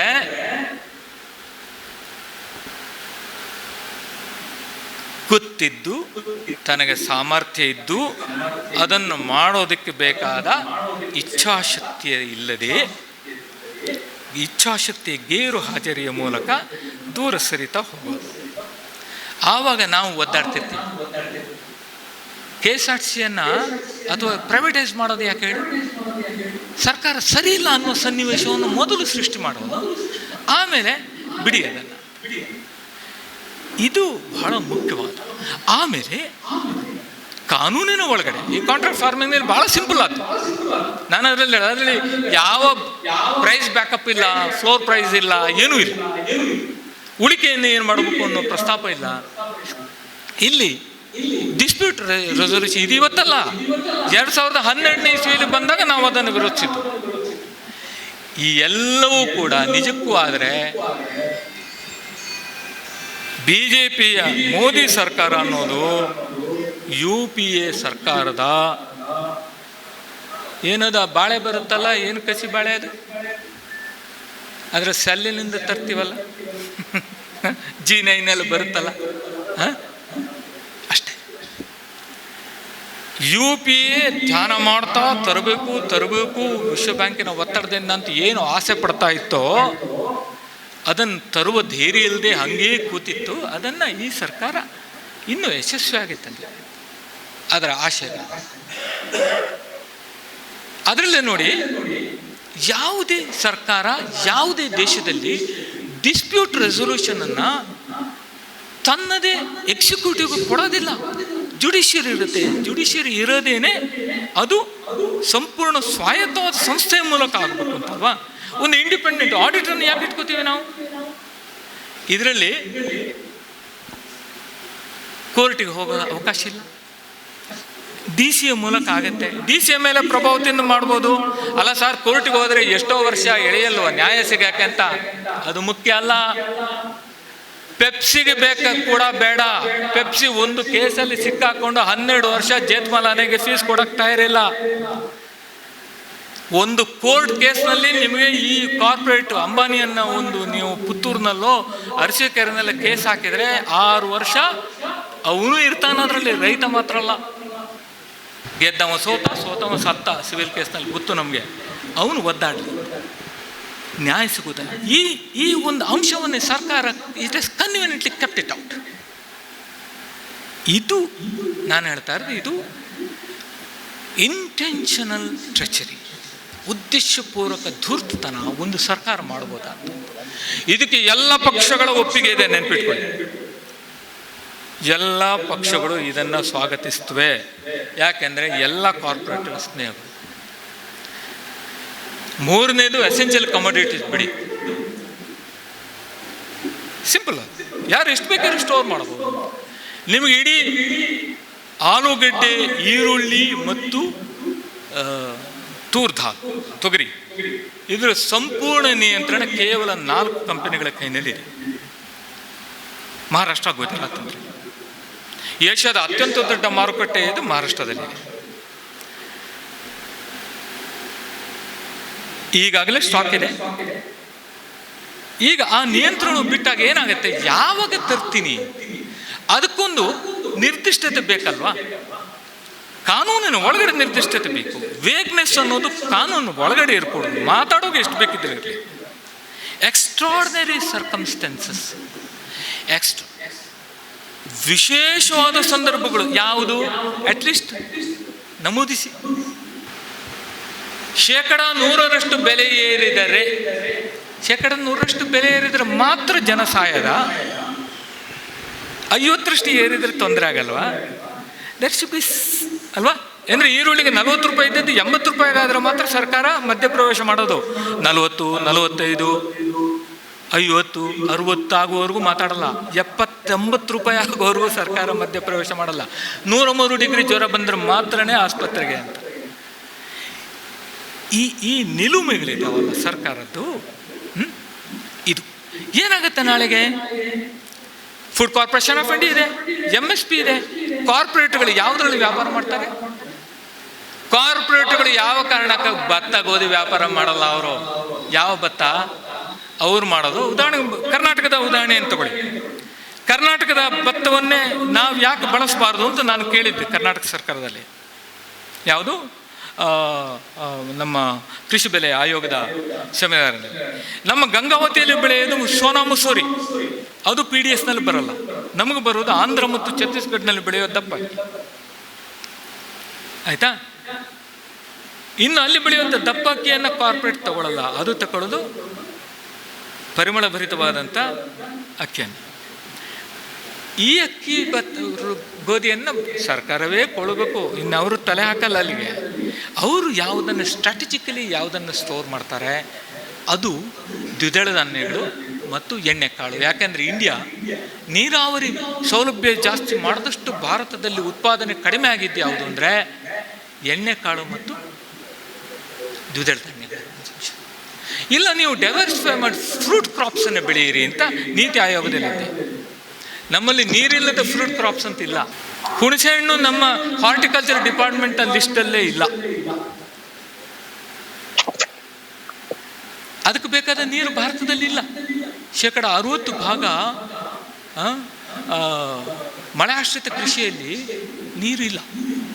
ಸೊ ಸರ್ಕಾರ ಯಾವುದು ಮೂಲಭೂತವಾಗಿ ಮಾಡಬೇಕಾಗಿತ್ತೋ ಅದನ್ನು ಬಿಟ್ಟು ವ್ಯಾಪಾರಸ್ಥರು ಯಾವ್ಯಾವುದ್ರಲ್ಲಿ ತನಗೆ ಬೇಕಾದಷ್ಟನ್ನು ಮಾಡ್ಕೋಬೋದಕ್ಕೆ ಅಡ್ಡಿ ಆತಂಕಗಳಿತ್ತು, ಆ ಅಡ್ಡಿ ಆತಂಕಗಳನ್ನು ತೆಗೆದುಬಿಟ್ಟು you can do whatever you want. Simple, it's as simple as that. ಪ್ರತಿ ಷರತ್ತುಗಳು ಈ ಮೊದಲು ತೊಡಕುಗಳು ಏನಿತ್ತು ಕಾರ್ಪೊರೇಟ್ ಅಗ್ರಿ ಬಿಸ್ನೆಸ್ಗೆ ಇದ್ದಂಥ ತೊಡಕುಗಳು ಹೆಣೆ ಎತ್ತದಂಗೆ. ನಾನು ಹೇಳಿದೆ ಕಾರು ಓಡಿಸ್ದಂಗೆ, ಕಾರಿನ 4 ಚಕ್ರದಲ್ಲಿ 1 ಚಕ್ರ ಪಂಕ್ಚರ್ 75% ಕರೆಕ್ಟ್ ಆಗಿದೆ ಅಂತ ಹೇಳೋಕ್ಕಾಗಲ್ಲ. ಸೊ ಒಬ್ಬ ಅಂಬಾನಿಗೋ ಅದಾನಿಗೋ ಇನ್ನು ಯಾರೋ ಒಬ್ಬನಿಗೆ ಈ 4 ಅತ್ಯಂತ ಅಗತ್ಯವಾಗಿತ್ತು. ಯಾವುದಂದರೆ ಸ್ಟಾಕ್ ಮಾಡೋದಕ್ಕೆ ಬೇಕಾದ್ದು, ತನಗೆ ಬೇಕಾದ್ದನ್ನು ಬೆಳ್ಕೊಳ್ಳೋದು, ತನಗೆ ಬೇಕಾದ ಬೆಳೆಯನ್ನು ಬೇಕಾದ ಬೆಲೆಗೆ ಬೇಕಾದ ಪ್ರಮಾಣದಲ್ಲಿ ಕೊಂಡ್ಕೊಳ್ಳೋದು ಬೇಕಾಗಿತ್ತು. ಈ 4 ಒಟ್ಟೇಟಿಗೆ ಮಾಡಬೇಕು, ಇಲ್ಲಿ ವ್ಯಾಪಾರ ನಡೆಯೋದಿಲ್ಲ. ಸೊ ಇಷ್ಟನ್ನು ಸರ್ಕಾರ ಮಾಡಿದ ಕಾರಣ ಈ ಪ್ರಶ್ನೆಗಳನ್ನು ಯಾರು ಎತ್ತಬೇಕು? ಆರ್ಡಿನೆನ್ಸ್ ರೂಪದಲ್ಲಿ ತಂದಿದ್ದಾಗ ರಾಮ್ಕುಮಾರ್ ಮತ್ತಿತರ ಬಹಳ ದೊಡ್ಡ ಪಂಡಿತರು ಹೇಳಿದ್ದಾರೆ, ಇಟ್ಸ್ ಎ ಕಾಲ್ಡ್ ಕಾನ್ಸ್ಟಿಟ್ಯೂಷನಲ್ ಅಡ್ವೆಂಚರಿಸಮ್ ಅಂತ. ಸಂವಿಧಾನಿಕ ದುಸ್ಸಾಹಸವನ್ನು ಸರ್ಕಾರ ಮಾಡಿದೆ ಅಂತ ಯಾರು ಕೇಳಬೇಕು? ರಾಜ್ಯ ಸರ್ಕಾರಗಳು ಕೇಳಬೇಕು. ನಮ್ಮ ಘಟ್ಟದ ಮೇಲೆ ಇದ್ದಂಗೆ ಕುಡ್ಕ ಬಂದು ಹೆಂಡತಿಗೆ ಹೊಡಿತಂತೆ. ಯಾಕೆ ಹೊಡಿತಿ ಅಂದರೆ ನೀ ಯಾರು ಕೇಳೋಕ್ಕೆ? ನನ್ನ ಹೆಂಡತಿ ನಾನು ಹೊಡೆಯೋದು. ಅವಳು ಕೇಳಿದ ನನ್ನ ಗಂಡ ಹೊಡೆಯೋದು, ನೀನು ಯಾರು ಕೇಳೋಕ್ಕೆ? ರಾಜ್ಯ ಸರ್ಕಾರಗಳು ಪ್ರಶ್ನೆ ಮಾಡಬೇಕು. ಮಾಡುವ ಯಾವ ಧೈರ್ಯವನ್ನು ಅವರು ತೋರ್ತಾ ಇಲ್ಲ. 7th ಶೆಡ್ಯೂಲ್ನ 33ನೇ ಅಂಶ ಏನಿದೆ ಅದನ್ನು ಸರ್ಕಾರ ಏಕಾಏಕಿ ಬಳಸ್ಕೊಂಡಿದೆ, ಅಖಿಲ ಭಾರತಕ್ಕೆ ಬೇಕಾದ್ದು ಅಂತ. ಹಂಗಿಲ್ಲ. ಹೋಗಲಿ, APMCಯಿಂದ ನಷ್ಟವಾಗುತ್ತಿರುವಂಥ ರಾಜಸ್ವವನ್ನು ಭರ್ತಿ ಮಾಡಿಕೊಡ್ತೀನಿ, APMCಯನ್ನು ಟ್ಯಾಕ್ಸ್ ಫ್ರೀ ಮಾಡಿ ಅಂತ ಹೇಳಿದ್ಯಾ? GSTನೇ ಕೊಡಕ್ಕೆ ತಯಾರಿಲ್ಲ ಸರ್ಕಾರ. ಇದು ತಂದ ಗಳಿಗೆಯಲ್ಲಿ ಮುಂದಿನ 2 ವರ್ಷಗಳ ಕಾಲ ಆರ್ಥಿಕ ದುಸ್ಥಿತಿ ಯಾವ ಮಟ್ಟದಲ್ಲಿದೆ ಅಂದರೆ ಸರ್ಕಾರ ಯಾವುದೇ ವಿತ್ತೀಯ ಜವಾಬ್ದಾರಿಗಳನ್ನು ಅಥವಾ ಆ ಕೊಟ್ಟ ಮಾತನ್ನು ನಡೆಸ್ಕೊಳ್ಳುತ್ತೆ ಅನ್ನೋ ಧೈರ್ಯ ಇಲ್ಲ. ಯಾವುದಾದ್ರೆ GST ಫಂಡ್ ಅಂತ ಹೇಳಿದ್ರು ಫಾರ್ ಎವ್ರಿಥಿಂಗ್. ಕಳೆದ 2 ವರ್ಷಗಳಲ್ಲಿ ಬಜೆಟ್ರಿ ಅಲೋಕೇಶನ್ನಲ್ಲಿ ಯಾವುದು ಸಮಾಜ ಕಲ್ಯಾಣ ಸೋಷಿಯಲ್ ವೆಲ್ಫೇರ್ ಸ್ಕೀಮ್ಸ್ ಅಂತಿದೆ ಅದರ ಅನುದಾನಗಳನ್ನು ಕನಿಷ್ಠ 50% ಸರ್ಕಾರ ಕತ್ತರಿಸಿದೆ. ಈ ಹಿನ್ನೆಲೆಯಲ್ಲಿ ಈ 3 ಬಿಲ್ಲುಗಳಲ್ಲಿ ಕೃಷಿಕರಿಗೆ ಲಾಭ ಆಗೋದು ವ್ಯಾಪಾರಿಯ ಮೂಲಕ ಅನ್ನೋ ನಿಲುವಿನಲ್ಲಿ ಇದೆಯಷ್ಟೇ ಹೊರತು ಕೃಷಿ ಲೋಕವನ್ನು ಬಾಧಿಸಿರುವಂಥ ಸಾಲ ಪಡೆಯುವಿಕೆ, ಉತ್ತಮವಾದಂಥ ಬೆಳೆಯುವಿಕೆ, ಟ್ರಾನ್ಸ್ಪೋರ್ಟು, ಗುಣಮಟ್ಟದ ಪರೀಕ್ಷೆ, ಬೀಜ, ಇದು ಯಾವುದ್ರ ಬಗ್ಗೆಯೂ ಸರ್ಕಾರ ಹೂಡಿಕೆಯನ್ನು ಮಾಡದೆ ಉತ್ಪನ್ನವನ್ನು ಯಾರು ತಗೋಬೋದು, ಅವನಿಗೆ ಏನು ಅನುಕೂಲಗಳನ್ನು ಮಾಡ್ಬೋದು, ಅವನಿಗೆ ತೊಡಕುಗಳನ್ನು ನಿವಾರಿಸಿದ ಹೇಗೆ ಎಂಬ ಧ್ಯಾನದಲ್ಲಿ ಮಾತ್ರ ಈ 3 ಕಾನೂನುಗಳು ಬಂದಿದ್ದಾವೆ. ಇದಿಷ್ಟೇ ಅದರಲ್ಲಿರೋ ಸಮಸ್ಯೆ. ಅದು ರೈತನ ಯೋಗಕ್ಷೇಮವನ್ನು ಆಧರಿಸಿದ ಕಾನೂನುಗಳಲ್ಲ. ರೈತನ ಯೋಗಕ್ಷೇಮ ಮೊದಲು ಇದು ರೆಡಿ ಆಗಬೇಕು ತಾನೆ. ಗ್ರೌಂಡ್ ರಿಯಾಲಿಟಿ ಏನಿದೆ, ರೈತನ field level reality, doubling the farmer is income by 2022 ಅಂತ. ಇಷ್ಟು ದಪ್ಪದ 1100 ಪುಟದ ಡಾಕ್ಯುಮೆಂಟ್ ಬಂದಿದೆ. ನಾನು ಅರ್ಧ ಓದಿ ನನಗಾಗಲ್ಲ ಮಾರಾಯ ಅಂತ ವಿಶ್ವೇಶ್ವರನಿಗೆ ಕಳಿಸ್ಕೊಟ್ಟಿದ್ದೆ, ನೀನು ಓದೋದನ್ನು ಅಂತ. ಯಾರು ನಮ್ಮದೇ ಅಶೋಕ್ ದಳವಾಯ ಮಾಡಿರೋದು. ಅದರಲ್ಲಿ ಒಂದೇ ಒಂದು ರೆಕಮೆಂಡೇಶನ್ಸು ಇಂಪ್ಲಿಮೆಂಟ್ ಆಗಿಲ್ಲ. ಯಾವುದು? ರೈತನ ಮಟ್ಟದಲ್ಲಿ. ಭಾರತದ ಈಗಾಗಲೇ ಸುಮಾರು 3556 ಮಾರ್ಕೆಟ್ಗಳ ಅವಶ್ಯಕತೆ ಇದೆ ನೀತಿ ಆಯೋಗದ ಪ್ರಕಾರ. ಇದರಲ್ಲಿ 2566 ಮಾರುಕಟ್ಟೆಗಳು ಅವಶ್ಯಕತೆ, ನೀಡ್ ಫಾರ್ ಮಾರ್ಕೆಟ್ಸ್. ಇದು ಕೌ ಬೆಲ್ಟಿನ 9 ರಾಜ್ಯಗಳಲ್ಲಿದ್ದಾವೆ. 9 ರಾಜ್ಯಗಳಲ್ಲಿ 2500 ಮಾರ್ಕೆಟ್ಗಳ ಅವಶ್ಯಕತೆ ಇದೆ. ದಕ್ಷಿಣ ಭಾರತದ 4 ರಾಜ್ಯಗಳಲ್ಲಿ ಒಟ್ಟಾರೆ 554 ಇದೆ. 4 ರಾಜ್ಯಗಳಲ್ಲಿ 500, 9 ರಾಜ್ಯಗಳಲ್ಲಿ 2500. There is so much of ಅನಭಿವೃದ್ಧಿ ಯಾವ ಮಟ್ಟದಲ್ಲಿದೆ. ಅದಕ್ಕೆ ಸರ್ಕಾರ ಅದಕ್ಕೆ ಬಂಡವಾಳ ಹೂಡಿಕೆ ಮಾಡಲ್ಲ. ಇಂಥ ಸಂದರ್ಭದಲ್ಲಿ ಖಾಸಗಿಯವರು ಈ 2500 ಮಾಡಿ ರೈತನ ಉದ್ಧಾರ ಮಾಡೋಕ್ಕೆ ಸಾಧ್ಯನಾ? ಈ ಪ್ರಶ್ನೆಗಳನ್ನ ಇಟ್ಕೊಂಡು ಮುಂದಕ್ಕೆ ನೋಡಬೇಕು. ಆಮೇಲೆ ಭಾಳ ಸರಳವಾದ ಯಾವುದು ಅಂದರೆ, ಎಲ್ಲ ಡಾಕ್ಯುಮೆಂಟ್ಗಳು ಒಂದು 2 ವರ್ಷ 3 ವರ್ಷ ಹಿಂದೆ ಬಂದಿರುತ್ತೆ, ಯಾರೂ ನೋಡಿರಲ್ಲ. ಅದು ಈಗ ಬಂದು ನಮ್ಮ ಬಾಲಕ್ಕೆ ಬೆಂಕಿ ಹಚ್ಚದೆ ಓ ಅಂತ ಬಾಯ್ಬಿಡ್ಕ. ನಮ್ಮ ರೈತ ಸಂಘದವ್ರ ಹತ್ರ ಎಂತ ದರಿದ್ರ ಮಾರ್ರೆ ನೀವು. ಇದು ಬಂದಾಗ ಗೊತ್ತಾಗಿದ್ದ. ಅದ್ರ 3 ತಿಂಗಳ ಹಿಂದೆ ನಾನೇ ಬರೆದಿದ್ದೆ 1-2 ಲೇಖನ ಹೇಳ. 1.5 ವರ್ಷ ಮೊದಲು ಅದರ ಬಗ್ಗೆ ಸೂಚನೆಗಳನ್ನು ಕೊಟ್ಟಿದ್ದೆ. ಬಂದ ಮೇಲೆ ಅಯ್ಯೋ ದೇವ್ರೆ, ಸರಿ ಏನಾಯಿತು? ಮೊನ್ನೆ ಒಂದು ಧರಣಿ ಆಯಿತು. ಕಾಂಗ್ರೆಸ್ಸು ಲ್ಯಾಂಡ್ ರಿಫಾರ್ಮ್ಸ್ ಬಿಲ್ ಬಗ್ಗೆ ಹೇಳ್ತಾ ಇದ್ದೀನಿ. ಒಂದೇ 2 ನಿಮಿಷ ಹೇಳ್ಬಿಟ್ಟು ನಿಲ್ಲಿಸ್ತೀನಿ. ಲ್ಯಾಂಡ್ ರಿಫಾರ್ಮ್ಸ್ ಬಿಲ್ ತಂದಾಗ ಅದರ ಮೂಲ ಧ್ಯಾನ ಇದ್ದಿದ್ದು, ಅಕ್ರಮವಾಗಿ ಕೇಸ್ ಇತ್ತಲ್ಲ 79, 15,000 ಕೇಸುಗಳನ್ನು ಕಿತ್ತು ಹಾಕೋದು. ಅದರ ಫಲಾನುಭವಿಗಳು 3 ಪಕ್ಷದಲ್ಲೂ ಇದ್ದರು, ಅದಕ್ಕೆ ಯಾರೂ ಮಾತಾಡಲ್ಲ. ಆದ್ದರಿಂದ ಈ ಪ್ರಸಕ್ತ ರಾಜಕೀಯ ಸನ್ನಿವೇಶದಲ್ಲಿ ದಯವಿಟ್ಟು ಯಾವ ರಾಜಕೀಯ ಪಕ್ಷವು ಗಂಭೀರವಾಗಿ ಈ 3 ಕಾನೂನುಗಳು, ಕಾರ್ಪೊರೇಟ್ಗೆ ಸಹಾಯ ಮಾಡೋ ಕಾನೂನುಗಳನ್ನು ಹೃತ್ಪೂರ್ವಕವಾಗಿ ವಿರೋಧಿಸುತ್ತೆ ಅನ್ನೋ ಭ್ರಮೆ ಬೇಡ. ಇಡೀ ಗ್ಲೋಬಲೈಸ್ಡ್ ಇಕಾನಮಿ ಇದೆ, LPG ಇಕಾನಮಿ ಏನಿದೆ, ಲಿಬರಲೈಸೇಷನ್, ಪ್ರೈವೇಟೈಸೇಷನ್, ಈ 3 ನಮ್ಮ ಎಲ್ಲ ರಾಜಕೀಯ ಪಕ್ಷಗಳು ಒಪ್ಕೊಂಡಿದ್ದಾವೆ. ಆದ್ದರಿಂದ ಪ್ರತಿರೋಧಗಳು ಬಂದರೆ ಅದು ಸುಳ್ಳೆ ನಾಟಕದ.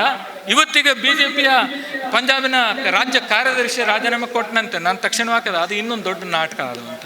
ಅವನಿಗೆಲ್ಲ ಎಲೆಕ್ಷನ್ ನಿಲ್ಲಕ್ಕಾಗಲ್ಲ, ಯಾಕೆಂದರೆ ಒಂದು ಪಾಪ್ಯುಲರ್ ಆ್ಯಂಗರ್ಗೆ ಅಷ್ಟೇ. ಸೊ ನಾವು ಅಮೂಲಾಗ್ರವಾಗಿ ಒಂದು ಚಳವಳಿಯನ್ನು ಅಥವಾ ಚರ್ಚೆಯನ್ನು ಹುಟ್ಟು ಹಾಕಬೇಕು ಹೊರತು ರಾಜಕೀಯ ಪಕ್ಷಗಳು ಜೆನ್ಯುನ್ಲಿ ಇದನ್ನು ಚರ್ಚೆ ಮಾಡ್ತವೆ ಅನ್ನುವ ನಂಬಿಕೆ ನನಗಿಲ್ಲ. ಸುದೀರ್ಘವಾಗಿ ಮಾತಾಡಿರ್ಬೋದು. ಇಷ್ಟು ಮಾತಾಡೋದಕ್ಕೆ ಅವಕಾಶ ಕೊಟ್ಟಿದ್ದಕ್ಕಾಗಿ ಧನ್ಯವಾದಗಳು. ನಮಸ್ಕಾರ. ಲಿಂಗರಾಜ್ ಇದ್ದಾರಾ? ಪ್ರಶ್ನೆ ಉಂಟಂತೆ ಸರ್, ತಾವು ಇದ್ದರೆ ಸರ್. Zoom Lingaraju sir. ನಮಸ್ತೆ ಸರ್. ಹೇಳಿ ಸರ್. ಕೇಳ್ತಾ ಇದೆ, ಹೇಳಿ. ಆಡಿಯೋ. Okay sir. ನಮ್ಮ ಕ್ವಶನ್ ಬಂದ್ಬಿಟ್ಟು ವಿಶ್ವೇಶ್ವರ ಭಟ್ ಸರ್ಗೆ. ಈಗ ಆಲ್ರೆಡಿ ಇಂಟ್ರೊಡ್ಯೂಸ್ ಮಾಡಿದ್ದಾರೆ ಅಗ್ರಿಕಲ್ಚರ್ ಇ ಕಾಮರ್ಸ್. ಆಲ್ರೆಡಿ ಈಗ ರನ್ನಿಂಗ್ ಇದೆ ಇ ಕಾಮರ್ಸ್ ಬಗ್ಗೆ. ನೀವು ಇದು ಇರುವಾಗಲೇ ಇನ್ನೂ ಈಗ ಮತ್ತೆ APMC ಮತ್ತು ಅಮೆಂಡ್ಮೆಂಟ್ ಮಾಡಿರೋದು ಎಷ್ಟು ಸರಿ ಅಂತ?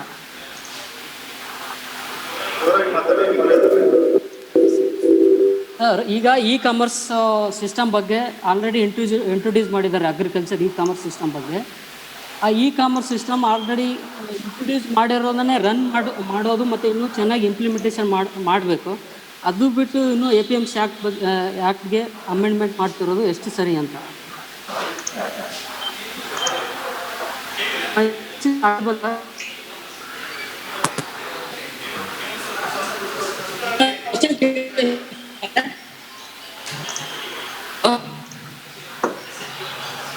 ಹಲೋ, ಅವ್ರು ಮೆಸೇಜ್ ಮಾಡಲಿ. ಹಲೋ.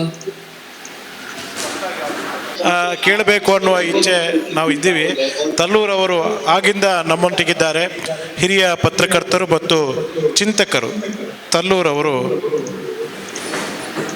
ರಾಜಾರಾಮ್ ತಲ್ಲೂರವರು ಹಿರಿಯ ಪತ್ರಕರ್ತರು ಈಗ ತಮ್ಮ ಮಾತಿಗಾಗಿ ವೇದಿಕೆ. ಎಲ್ರಿಗೂ ನಮಸ್ಕಾರ. ನಾನು ಪುತ್ತೂರಿನಿಂದ ದೂರದ ಉಡುಪಿಯಿಂದ ನನ್ನ ಅಭಿಪ್ರಾಯಗಳನ್ನು ಮಂಡಿಸೋದಕ್ಕೆ ಈ ಅವಕಾಶ ನೀಡಿದಂತಹ ರೈತ ಹಿತರಕ್ಷಣಾ ವೇದಿಕೆಗೆ ಥ್ಯಾಂಕ್ಸ್ ಹೇಳ್ತಾ, ಇಂಥದ್ದೊಂದು ಸಕಾಲಿಕ ಕಾರ್ಯಕ್ರಮ ಮಾಡಿ ರೈತರಿಗೆ ಅಗತ್ಯ ಇರುವಂಥ ಮಾಹಿತಿಗಳನ್ನು ಒದಗಿಸೋದಕ್ಕೆ ನೀವು ಮಾಡ್ತಾ ಇರೋ ಪ್ರಯತ್ನಗಳಿಗೆ ನಿಮಗೆ ಅಭಿನಂದನೆಗಳನ್ನು ತಿಳಿಸ್ತಾ, ನಾನು ಒಬ್ಬ ಪತ್ರಕರ್ತನಾಗಿ ಕಳೆದ 6-7 ವರ್ಷಗಳಿಂದ ಅಬ್ಸರ್ವ್ ಮಾಡ್ತಾ ಬಂದ ಹಾಗೆ ಸರ್ಕಾರದ ಕೃಷಿ ನೀತಿಗೆ ಸಂಬಂಧಿಸಿ ಅವರ ಉದ್ದೇಶ, ಆ ಉದ್ದೇಶ ಸಾಧನೆಗೆ ಅವರು ಹೋಗ್ತಾ ಇರುವ ದಾರಿ, ಆ ದಾರಿಯಲ್ಲಿ ಹೋದರೆ ಅದು ತಲುಪುವ ಗುರಿ ಮತ್ತು ಇವೆಲ್ಲದರ ನಡುವೆ ಇರುವ ಗ್ಯಾಪ್ಗಳನ್ನು ಇನ್ನೊಂದು 10-15 ನಿಮಿಷದಲ್ಲಿ ಗುರುತಿಸಲಿಕ್ಕೆ ನಾನು ಪ್ರಯತ್ನ ಮಾಡ್ತೇನೆ. ವೈಯಕ್ತಿಕವಾಗಿ ನಾನು ರೈತ ಅಲ್ಲ, ಆದರೆ ಒಬ್ಬ ಆಸಕ್ತ ಪತ್ರಕರ್ತನಾಗಿ ನಾನು ಅಬ್ಸರ್ವ್ ಮಾಡಿದ ಸಂಗತಿಗಳನ್ನು ನಿಮ್ಮ ಜೊತೆ ಹಂಚಿಕೊಂಡ್ರೆ ನಿಮಗೆ ನಿರ್ಧಾರ ತಗೊಳ್ಳಿಕ್ಕೆ ಸುಲಭ ಆಗ್ತದೆ ಅಂತ ಅಂದ್ಕೊಂಡಿದ್ದೀನಿ. ಕೇಂದ್ರ ಸರ್ಕಾರ 2016-17 ಬಜೆಟ್ನಲ್ಲಿ ಮೊದಲ ಬಾರಿಗೆ ರೈತರ ಆದಾಯವನ್ನು 2022 ಹೊತ್ತಿಗೆ ಡಬಲ್ ಅಂದರೆ ದುಪ್ಪಟ್ಟು ಮಾಡಬೇಕು ಅಂತ ಒಂದು ಪಾಲಿಸಿ ಗುರಿಯನ್ನ ನಿರ್ಧಾರ ಮಾಡ್ತದೆ. ಅದು ಹೇಗೆ ಮಾಡಬೇಕು ಅಂತ ಸರ್ಕಾರದ ಕಾರ್ಯಯೋಜನೆಗಳ ಪ್ಲಾನಿಂಗ್ ಮಾಡುವ ನೀತಿ ಆಯೋಗ ನಿರ್ಧಾರ ಮಾಡಿ 2022 ಹೊತ್ತಿಗೆ ಸ್ವತಂತ್ರ ಭಾರತಕ್ಕೆ 75 ವರ್ಷ ಪ್ರಾಯ ಆಗುವಾಗ ದೇಶದ ರೈತರ ಆದಾಯ ಈಗಿರುವುದರ ಡಬಲ್ ಆಗಬೇಕು ಅಂತ ತೀರ್ಮಾನ ಮಾಡಿ ಅದನ್ನ ಸಾಧಿಸೋದಕ್ಕೆ ಆಗಬೇಕಾದ ಬದಲಾವಣೆಗಳು, ತೀರ್ಮಾನಗಳ ಬಗ್ಗೆ ಹೇಳ್ತೇನೆ. ಈ ಬಗ್ಗೆ ಗಂಜಾರ್ಪಣೆ ಅವರು ಪ್ರಸ್ತಾಪ ಮಾಡಿದ್ರು, ಅದನ್ನ ನಾನು ಸ್ವಲ್ಪ ವಿವರವಾಗಿ ಹೇಳ್ತೇನೆ. ಅದರ ಮುಖ್ಯಾಂಶಗಳನ್ನ ಮಾತ್ರ ನಾನು ಇಲ್ಲಿ ಹೇಳಲಿಕ್ಕೆ ಹೋಗ್ತೇನೆ. ಈ ಪುಸ್ತಕ ಏನಿದೆ ಇದು ಸ್ವತಃ ಭಾರತದ ಪ್ರಧಾನಮಂತ್ರಿಗಳು ಮುನ್ನುಡಿ ಬರೆದಿರುವ 2018 ನವೆಂಬರ್ನಲ್ಲಿ ಪ್ರಕಟ ಆದ ನೀತಿ ಆಯೋಗದ ಅಧಿಕೃತ ಪುಸ್ತಕದ ಮಾಹಿತಿ. ನಾನು ಅದರ ಎಲ್ಲ ವಿವರಗಳಿಗೆ ಹೋಗೋದಿಲ್ಲ, ಕೆಲವು ವಿಶೇಷಾಂಶಗಳನ್ನ ನಿಮ್ಮ ಗಮನಕ್ಕೆ ತರ್ತೇನೆ. ಇದು ಯಾಕೆ ಮುಖ್ಯ ಅಂದ್ರೆ ನಾವು ಇತ್ತೀಚೆಗೆ ಬಂದಿರುವ 3 ಕೃಷಿ ಸಂಬಂಧಿ ಕಾಯ್ದೆಗಳಲ್ಲಿ ಮಾಡಿರುವ ನೀತಿ ಸಂಬಂಧಿ ಬದಲಾವಣೆಗಳನ್ನ ಪ್ರತ್ಯೇಕವಾಗಿ ನೋಡ್ತಾ ಇದ್ದೇವೆ. ಇದು ನನ್ನ ಪ್ರಕಾರ ತಪ್ಪು ದಾರಿ. ಈ ಎಲ್ಲ ಬದಲಾವಣೆಗಳನ್ನ ಒಟ್ಟಾಗಿ ಕೃಷಿ ಆದಾಯ ದುಪ್ಪಟ್ಟು ಮಾಡುವ ಯೋಜನೆ ಅಂತ ಪರಿಗಣಿಸಿ ಅದರ ಅಡಿಯಲ್ಲಿ ಸಮಗ್ರವಾಗಿ ನೋಡಿದ್ರೆ ನಿಮಗೆ ಸ್ಪಷ್ಟವಾದ ಚಿತ್ರಣ ಸಿಗ್ತದೆ. ಆ ಪುಸ್ತಕದಲ್ಲಿ ಪಾಲಿಸಿ ಮತ್ತು ಗವರ್ನೆನ್ಸ್ ನಲ್ಲಿ ಆಗಬೇಕಾದ ಬದಲಾವಣೆಗಳಲ್ಲಿ ಹೇಳಿರುವ ಒಂದು ಉದ್ದೇಶ ಹೀಗಿದೆ: encourage the participation of the private sector in agricultural development to transition from agriculture to robust agribusiness systems. ಅಂದ್ರೆ ಕೃಷಿ ಅಭಿವೃದ್ಧಿಯಲ್ಲಿ ಖಾಸಗಿ ಸೆಕ್ಟರ್ ಪಾಲ್ಗೊಳ್ಳುವುದನ್ನು ಪ್ರೋತ್ಸಾಹಿಸುವುದು ಮತ್ತು ಆ ಮೂಲಕ ಕೃಷಿಯನ್ನ ಕೃಷಿ ಉದ್ಯಮ ಮಾಡುವುದು. ಬಹಳ ಕ್ಲಿಯರ್ ಆಗಿದೆ ಇದು. ಈ ಉದ್ದೇಶ ನನಗೆ ಬಹಳ ಮಹತ್ವದ್ದು ಅನ್ನಿಸಿತು. ಯಾಕೆಂದ್ರೆ ಈ ಉದ್ದೇಶವನ್ನ ಸಾಧಿಸುವ ದಾರಿಯಲ್ಲಿ ಅವರು ಒಂದಿಷ್ಟು ತೀರ್ಮಾನಗಳನ್ನ ತಗೊಂಡಿದ್ದಾರೆ. ಆ ತೀರ್ಮಾನಗಳನ್ನು ಆ ಪುಸ್ತಕದಿಂದಲೇ ನಾನು ಕೆಲವು ಪಾಯಿಂಟ್ಗಳನ್ನ ನಿಮ್ಗೆ ಓದಿ ಹೇಳ್ತೇನೆ. ಒಂದನೇದು, ರೈತರು ಆಹಾರ ಧಾನ್ಯಗಳಿಂದ ಹೈ ವ್ಯಾಲ್ಯೂ ಕ್ರಾಪ್ಗಳಿಗೆ ಅಂದ್ರೆ ಜಾಸ್ತಿ ಬೆಲೆ ಸಿಗುವ ವಾಣಿಜ್ಯ ಬೆಳೆಗಳಿಗೆ ಬದಲಾಗಲಿಕ್ಕೆ ಪ್ರೋತ್ಸಾಹ ಕೊಡಿ. ಎರಡನೇದು, ಮಾರುಕಟ್ಟೆಗಳಲ್ಲಿರುವ ಆತಂಕಗಳನ್ನ ನಿವಾರಿಸಲು APMC ಕಾಯ್ದೆಗೆ ಬದಲಾವಣೆಯನ್ನ ಎಲ್ಲ ರಾಜ್ಯಗಳು ಎಷ್ಟು ಬೇಗ ಸಾಧ್ಯವೋ ಅಷ್ಟು ಬೇಗ ತರಲಿ. ನೆನ್ಪಿಡಿ, ಇದು ಹೇಳಿರುವುದು 2018 ಪ್ರಕಟ ಆದ ಪುಸ್ತಕದಲ್ಲಿ. ಮೂರನೇದು, ಕೃಷಿಯಲ್ಲಿ ತಂತ್ರಜ್ಞಾನ ಮತ್ತು ಮೂಲಸೌಕರ್ಯ ಕ್ಷೇತ್ರದಲ್ಲಿ ದೊಡ್ಡ ಪ್ರಮಾಣದ ಹೂಡಿಕೆಗೆ ಅವಶ್ಯಕ ವಸ್ತುಗಳ ಕಾಯ್ದೆ ಅಡ್ಡಿಯಾಗಿದೆ, ಅದನ್ನ ಈಗಿನ ಅಗತ್ಯಕ್ಕೆ ತಕ್ಕ ಹಾಗೆ ಬದಲಾಯಿಸಿ. ನಾಲ್ಕನೇದು, ರಾಜ್ಯಗಳಿಗೆ ಕಾಂಟ್ರಾಕ್ಟ್ ಫಾರ್ಮಿಂಗ್ ಕಾಯ್ದೆಯನ್ನ ಜಾರಿ. ಇಲ್ಲಿ ಈ 4ನೇ ಪಾಯಿಂಟ್ನಲ್ಲಿ ಒಂದು ಕುತೂಹಲಕರವಾದ ಸಂಗತಿಯನ್ನ ಗಮನಿಸಿ. 2019-20 ಬಜೆಟ್ ಭಾಷಣದಲ್ಲಿ ಹಣಕಾಸು ಸಚಿವರು ನಿರ್ಮಲಾ ಸೀತಾರಾಮನ್ ಅವರು ಹೇಳ್ತಾರೆ, ಸರ್ಕಾರ ಕೃಷಿ ನೀತಿಯಲ್ಲಿ ಬದಲಾವಣೆ ಮಾಡ್ತಿದೆ. ಹಾಗೆ ಬದಲಾವಣೆ ಮಾಡಲಿರುವ ಕಾಯ್ದೆಯ ಹೆಸರು model agricultural produce and live stock contract farming and services promotion and facilitation act 2018 ಅಂತಾರೆ. ಆದರೆ ಮೊನ್ನೆ ಅದು ಜಾರಿಗೆ ಬರುವ ಹೊತ್ತಿಗೆ ದೇಶದಲ್ಲಿ ರೈತರು ಅಲ್ಲಲ್ಲಿ ಸಣ್ಣಗೆ ಸ್ವರ ತೆಗಿಲಿಕ್ಕೆ ಸ್ಟಾರ್ಟ್ ಮಾಡಿದ್ರಿಂದಾಗಿ ಕಾಯ್ದೆಯ ಹೆಸರನ್ನ the farmers empowerment and protection agreement on price assurance and farm services act 2020 ಅಂತ ಬದಲಾಯಿಸ್ತಾರೆ. ಈ ಬದಲಾವಣೆಯನ್ನ ನಿಮ್ಗೆ ತಗೊಳ್ಳೋದಿದ್ರೆ ಇದು ನೂರಾರು ಸೂಚನೆಗಳನ್ನ ನಿಮಗೆ ಕೊಡ್ತದೆ. ಇರ್ಲಿ, ಆ ಪುಸ್ತಕದ ಇನ್ನೊಂದು ಪಾಯಿಂಟ್, ಕೃಷಿ ಭೂಮಿ ಲೀಸ್ಗೆ ಪ್ರೋತ್ಸಾಹ ಕೊಡೋದಕ್ಕಾಗಿ ಅಗ್ರಿಕಲ್ಚರ್ ಲ್ಯಾಂಡ್ ಲೀಸಿಂಗ್ ಆಕ್ಟ್ ತಿದ್ದುಪಡಿ ಮಾಡ್ಲಿಕ್ಕೆ ಹೇಳ್ತಾರೆ. ಅದಕ್ಕೆ ಕೊಡುವ ಕಾರಣ, ಇಲ್ಲಿಯ ತನಕ ಲೀಸ್ ತಗೊಂಡವರಿಗೆ ಭೂಮಿಯ ಮೇಲೆ ಕೃಷಿ ಸಾಲ ಸಿಗ್ತಿರ್ಲಿಲ್ಲ, ಅದು ಸಿಗುವ ಹಾಗೆ ಆಗ್ಬೇಕು. 5ನೇ ಪಾಯಿಂಟ್, ಭೂಮಿ ಲೀಸ್ ಆಗ್ಲಿಕ್ಕೆ ಅದು ಸುಲಭ ಆಗ್ಲಿಕ್ಕೆ ಭೂ ದಾಖಲೆಗಳನ್ನ ಡಿಜಿಟೈಸ್ ಮಾಡಿ ಅಂತ. ಕರ್ನಾಟಕದಲ್ಲಿ ಈಗಾಗಲೇ ಭೂಮಿ ಯೋಜನೆ ಈ ಕೆಲಸ ಮಾಡ್ತಾ ಇದೆ. ವಾರದ ಹಿಂದೆ ಪ್ರಧಾನಮಂತ್ರಿಗಳು ಸ್ವಾಮಿತ್ವ ಅಂತ ಪ್ರಾಪರ್ಟಿ ಮಾಲಕತ್ವದ ಕಾರ್ಡ್ ಅನ್ನ ಕೂಡ ಘೋಷಣೆ ಮಾಡಿದ್ದಾರೆ. 6ನೇ ಪಾಯಿಂಟ್, ಕೃಷಿ ಕಾರ್ಮಿಕರನ್ನ ಕೃಷಿಯಿಂದ ಉತ್ಪಾದನಾ ಕ್ಷೇತ್ರಕ್ಕೆ ಬದಲಾಯಿಸಿ ಕೃಷಿ ವ್ಯವಹಾರ ಮತ್ತು ಕೊರತೆ ಇರುವ ಕೃಷಿ ಕೌಶಲಗಳಿಗೆ ತರಬೇತಿ ನೀಡಿ ಅವರನ್ನು ಅಲ್ಲಿ ಬಳಸ್ಕೊಳ್ಳಿ. ಕೃಷಿ ಸಂಸ್ಕರಣೆ, ಆಧುನಿಕ ವಿಸ್ತರಣಾ ಸೇವೆಗಳಿಗೆ ಅವರನ್ನು ತೊಡಗಿಸುವ ಮೂಲಕ ಅವರ ಕೃಷಿಯೇತರ ಆದಾಯವನ್ನ ಹೆಚ್ಚು ಮಾಡಿ. India will also have to accelerate growth in the manufacturing, services and exports sector to wean labor away from agriculture. This will result in higher productivity and income for farmers ಅಂತ. ಇದರ ಒಟ್ಟು ಅರ್ಥ ಏನು ಅಂತಂದ್ರೆ, ಸಣ್ಣ ಪುಟ್ಟ ಜಾಗಗಳಲ್ಲಿ ಕೃಷಿ ಮಾಡುವವರು ಮತ್ತು ಭೂಮಿ ಇಲ್ಲದ ಭೂರಹಿತ ಕೃಷಿ ಕಾರ್ಮಿಕರಿಗೆ ಕೃಷಿಯಿಂದ ಹೊರತಾಗಿ ಬೇರೆ ಕಡೆ ಆದಾಯ ಬರುವಂತೆ ಮಾಡುವ ವಿಚಾರ ಇದೆ. ಸಹಜವಾಗಿ ಅವರ ಭೂಮಿ ಕಾರ್ಪೊರೇಟ್ಗಳಿಗೆ ಗುತ್ತಿಗೆ ಹೋಗ್ತದೆ ಅನ್ನೋದು ಇದರ ಹಿಂದಿರುವ ಯೋಚನೆ. 7ನೇದು, ಕೃಷಿ ಹೂಡಿಕೆದಾರರಿಗೆ ಫಾರ್ಮ್ ಮೆಕನೈಸೇಷನ್ಗೆ ಅಂದ್ರೆ ಯಾಂತ್ರೀಕರಣಕ್ಕೆ ಹಬ್ಗಳನ್ನ ರಚಿಸುವುದಕ್ಕೆ ಪ್ರೋತ್ಸಾಹ ಕೊಡಿ. ಅಂದ್ರೆ ದೊಡ್ಡ ಸಂಸ್ಥೆಗಳು ಎಲ್ಲಾ ಕಡೆ ಯಾಂತ್ರಿಕ ಕೃಷಿಗೆ ಅವಶ್ಯಕ ಇರುವಂತಹ ಸವಲತ್ತುಗಳ ಹಬ್ ನಿರ್ಮಾಣ ಮಾಡಲಿ. ಸೊ ಇದಿಷ್ಟು ಪಾಯಿಂಟ್, 6-7 ಪಾಯಿಂಟ್ಗಳನ್ನ ನಾನೇನು ಹೇಳಿದೆ.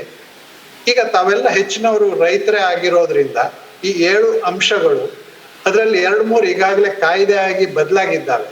ಇವೆಲ್ಲ ಒಟ್ಟಾಗಿ ಏನ್ ಹೇಳ್ತವೆ ಎಂಬುದನ್ನ ನಿಮ್ಗೆ ಅರ್ಥ ಮಾಡ್ಕೊಳ್ಳಿಕ್ಕೆ ಸಾಧ್ಯ ಆಗ್ತದೆ ಅಂತ ನಾನು ಅಂದ್ಕೊಂಡಿದ್ದೆ. ಇವೆಲ್ಲ ನಾಳೆ ಬೆಳಗಾಗುವಾಗ ಆಗ್ತದೆ ಅಂತ ನನ್ನ ವಾದ ಅಲ್ಲ.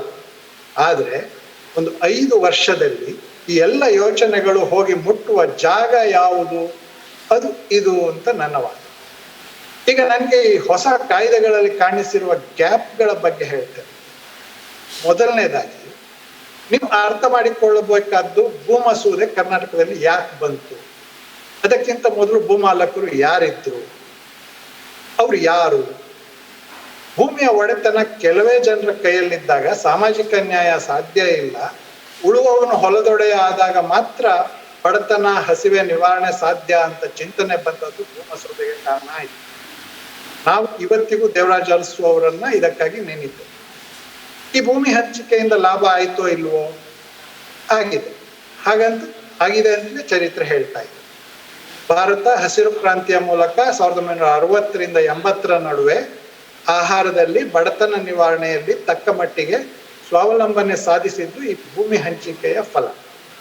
ಈಗ 5 ವರ್ಷದಲ್ಲಿ ಅಲ್ಲಿಂದ ರಿವರ್ಸ್ ಹೋಗುವ ಚಿಂತನೆ ಬಂದಿದೆ.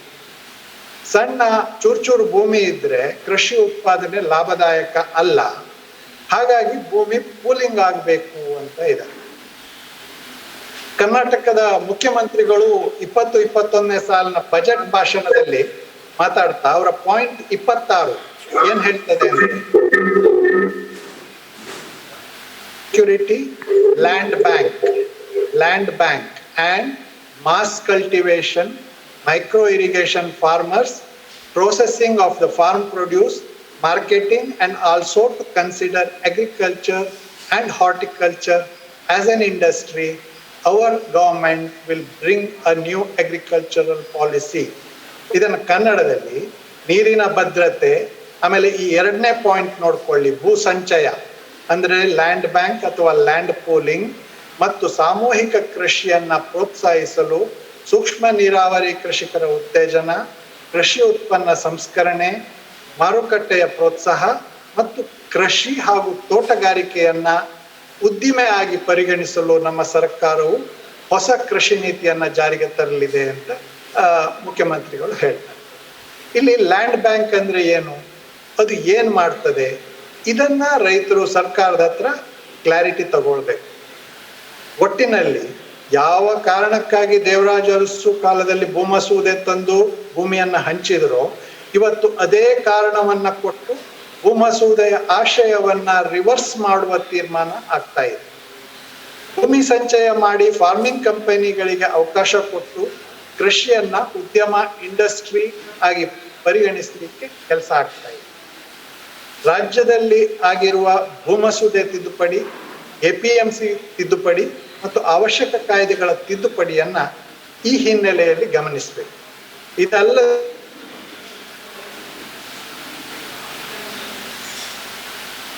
ಯೋಜಿಸಿದೆ.